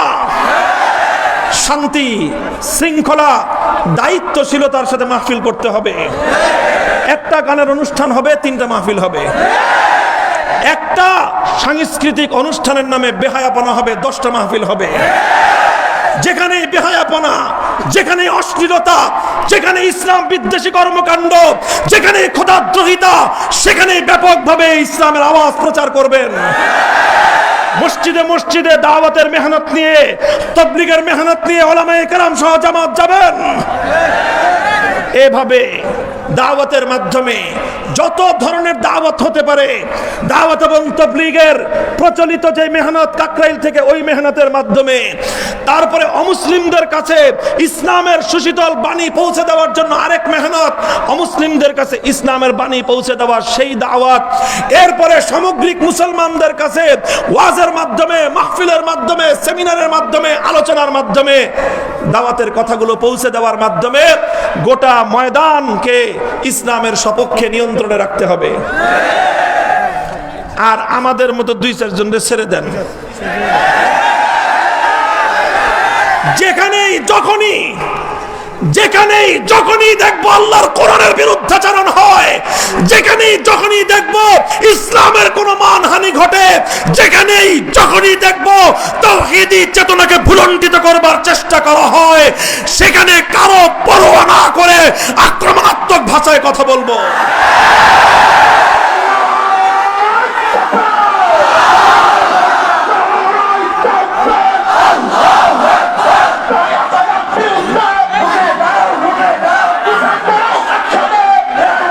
মুহতারাম হাজিরিন, আলহামদুলিল্লাহ উলামায়ে কেরাম আমরা এভাবেই সমন্বিতভাবে কাজ করতেছি। তো যারা আমাদেরকে না বুঝে, যারা আমাদের কৌশল বুঝে না, তারা শুধু আমার উপরে খেপছে। যারা আমাদের কর্মপদ্ধতি বুঝে নাই, খেলার সিস্টেম বুঝে নাই, তারা আমারে ডাকে আসো খেলা হবে। নিক্সন ভাই, আপনারা আমি অনেক আগের থেকে মহব্বত করি। আগামী দিনে আপনার এলাকায় আসবো ইনশাল্লাহ, আপনার সাথে দেখা হবে, আপনার বাড়িতে দাওয়াত খাবো ইনশাল্লাহ। বিরোধ নাই, বন্ধুত্বের হাত আপনাদের প্রতি আমাদের অগ্রসরমান। কি বলেন? উনি এই দেশের জন্য, এলাকার জন্য যথেষ্ট উন্নয়নমূলক কাজ করেছেন। মানুষ ওনাকে ভালোবাসতেন, অনেক ভালোবাসতেন, কিন্তু কেন যে উনি এই কাজটা করতে গেলেন, মানুষের ভুল ত্রুটি হয়। আমি আশা করব যে আলেম ওলামাদের বিষয় নিয়ে কথা বলতে গিয়ে ওনার এটা স্লিপ অফ টাং হয়েছে। ওনার এটা স্লিপ অফ টাং। আপনি মেহেরবানি করে আপনার এই কথাটা প্রত্যাহার করে নেবেন। আমরা আপনাদের ভাই, আপনারা আমাদের ভাই। আমি বারবার বলছি, আমাদের কথা, আমাদের বক্তব্য কোনো দলের বিরুদ্ধে নয়। বঙ্গবন্ধুর বিরুদ্ধে তো প্রশ্নই আসে না। তিনি একজন মরহুম মানুষ, একজন মানুষ মারা গেছে। আমাদের ইসলামের উদার আদর্শ হলো একজন মানুষ জীবিত থাকা অবস্থায় তার কিছু সমালোচনা করলে করা যায়। মানুষটা মৃত্যুবরণ করলে তখন তার উস্কুরু মাহাসিনা মাউতাকুম, তার সমালোচনা করা, তার বিরুদ্ধাচরণ করা মুহাম্মদে আরবির আদর্শের মধ্যে নাই। তা আমি কেন ওনার বিরুদ্ধাচরণ করব? আমি তো ওনার ইতিহাস জানি। উনি স্বাধীনতা যুদ্ধে কিভাবে নেতৃত্ব দিয়েছেন সেই ইতিহাস আমি জানি, আপনাদের চেয়ে বেশি জানি। কারণ স্বাধীনতা যুদ্ধের অন্তরঙ্গ কিছু ঘটনা ওনার সাথে আমার বাবার রয়েছে, যেটা আমি আমার বাবার কাছ থেকে শুনেছি, সেটা আপনার বাবার নাই, আপনি জানেন না সেই ঘটনা। কাজে বঙ্গবন্ধু সম্পর্কে আপনার থেকে আমার দুই কলম বেশি জানা আছে, 2 অক্ষর বেশি জানা আছে। আমি কেন ওনার সম্পর্কে বলতে যাব? আমি কেন ওনার সম্পর্কে সমালোচনা করতে যাব? আপনারা যারা আলেম ওলামাদের বক্তব্যকে বিকৃত করে বঙ্গবন্ধুর বিরোধী বক্তব্য বলে সাব্যস্ত করেছেন, আপনারা বঙ্গবন্ধুর অমর্যাদা করেছেন। আপনাদের বক্তব্য প্রত্যাহার করেন। আমি চ্যালেঞ্জ করলাম, আমার কোনো কথা, কোনো একটা অক্ষর বঙ্গবন্ধুর জন্য মর্যাদা হানিকর দেখাতে পারবেন না। ইভেন আওয়ামী লীগের দলের বিরুদ্ধে আমার কোনো বক্তব্য নাই। আমি সারা বাংলাদেশ ঘুরে দেখেছি, আওয়ামী লীগ বলেন, বিএনপি বলেন, এদেশের তৌহিদি জনতার মধ্যে এক নতুন জাগরণ আমি লক্ষ্য করছি। এরা কেউ তৌহিদ বিরোধী কাজকে পছন্দ করছে না। শিরকি সংস্কৃতিকে আওয়ামী লীগের 80% কর্মীরা পছন্দ করছে না। এটা আমি আমার অ্যানালাইসিস বলছি। কাজী মোহতারাম হাজিরিন, যে কথা বলতেছিলাম, কাজী আমি এই কথাগুলো বলছি এটা দেখে যারা মনে করেন কথাগুলো আমার একার, আপনারা ভুল করছেন। স্ট্রাইকার একা আপনাদের গোলপোস্টে গোল দিতে চায়, এই জন্য যদি মনে করেন ওই বাটাই খেলে আমাদের বিপক্ষে, আর বাকি 10টা তো ভালোই। কি বলেন? বিপক্ষ দলের বাকি 10 জন কি আপনার পক্ষে না আপনার বিপক্ষে? শুধু স্ট্রাইকিং পজিশনে যে খেলতেছে তারে আপনি প্রতিপক্ষ মনে করেন কেন? তো বোকার স্বর্গে বসবাস করেন আপনি। আপনি তো খেলার সিস্টেমই চিনেন, বুঝেন না। আপনাকে যদি বলতে হয়, গোটা আলেম সমাজকে বলতে হবে। আপনাকে যদি কথা বলতে হয়, গোটা ইসলামকে আক্রমণ করে কথা বলতে হবে। কারণ আমি যেটা বলেছি গোটা ইসলামের পক্ষ থেকে বলেছি। আমি যেটা বলেছি গোটা ইসলামকে ডিফেন্স করেছি। আমার একটা বক্তব্য কোরআন সুন্নাহর দৃষ্টিতে সামান্য পরিমাণ ভুল প্রমাণ করেন, আমি কথা দিলাম গোটা জাতির কাছে তৎক্ষণাৎ ক্ষমা প্রার্থনা করে প্রত্যাহার করব। এখনো পর্যন্ত আলহামদুলিল্লাহ আমার একটা বক্তব্য কোরআন সুন্নাহর সামান্য পরিপন্থী প্রমাণিত হয়নি। আলহামদুলিল্লাহ, হকের উপর অবিচলতা এবং অটলতার পুরস্কার শুধু আমি একা নই, গোটা বাংলাদেশের মানুষ উপভোগ করবেন। আল্লাহ পাক রব্বুল আলামিন যখন জাতির উলামায়ে কেরাম হক এবং হক্কানিয়াতের ঝান্ডা সমুন্নত করেন, জাতির উলামায়ে কেরাম যখন ব্যক্তি স্বার্থ, দুনিয়াবী স্বার্থকে জলাঞ্জলি দিয়ে আল্লাহর দ্বীনের স্বার্থকে ঊর্ধ্বে ধরে তো তুলে ধরবার চেষ্টা করেন, হোক না সেটা মামুনুল হকের মতো একজন সাধারণ নগণ্য মানুষ, আল্লাহ পাক ওই মাধ্যমেই গোটা দেশ এবং শাসকদেরকে আল্লাহ পাক রব্বুল আলামিন সঠিক পথে পরিচালিত করেন। আরে বাচ্চা আকবরের যুগ থেকে বাচ্চা জাহাঙ্গীর এবং আলমগীরের সোনালী যুগ এমনিতে আসে নাই, এমনিতে আসে নাই।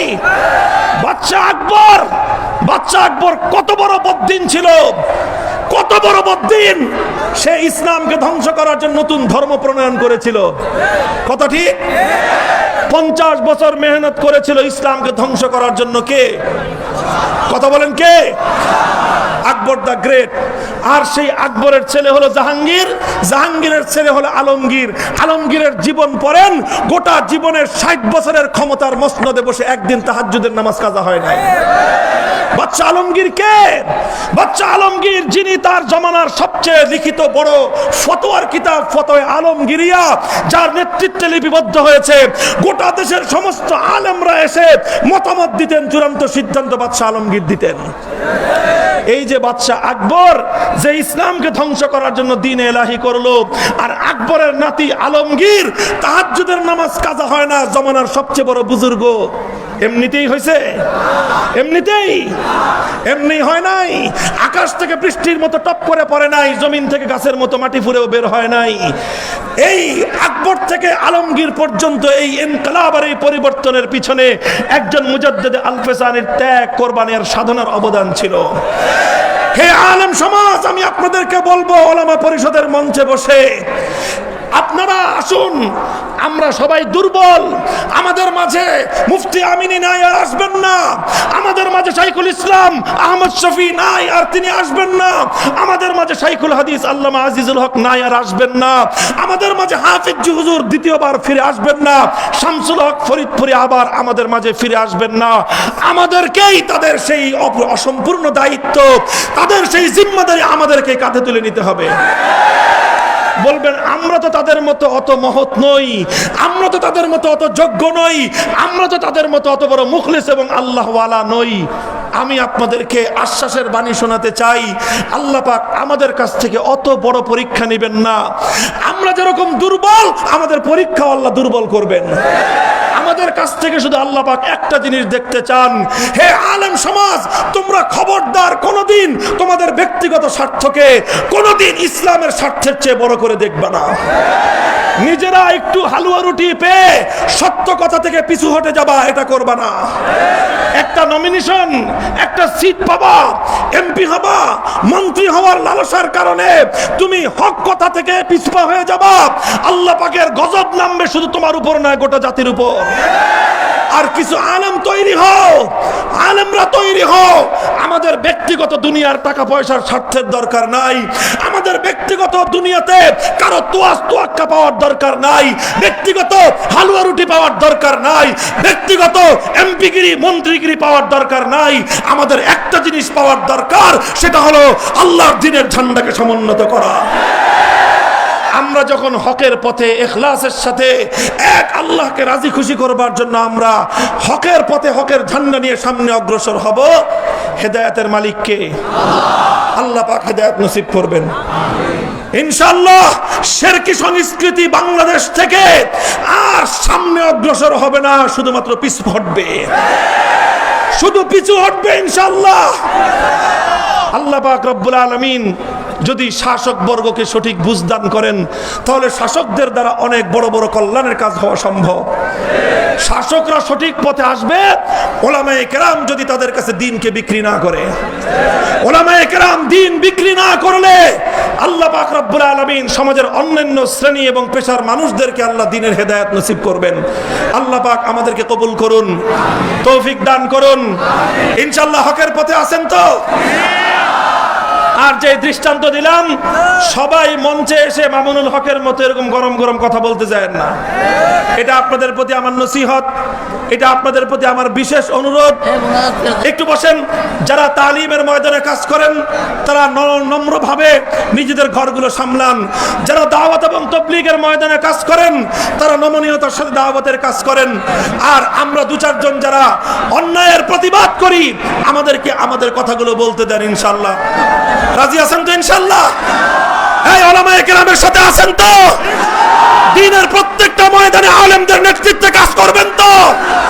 আলেমরা যেখানে ডাক দিবে সেখানে সাড়া দিবেন তো? আল্লাহ পাক রব্বুল আলামিন কবুল করুন, তৌফিক দান করুন। ওয়া আখিরু দাওয়ানা আলহামদুলিল্লাহি রাব্বিল আলামিন। সুবহানাল্লাহ।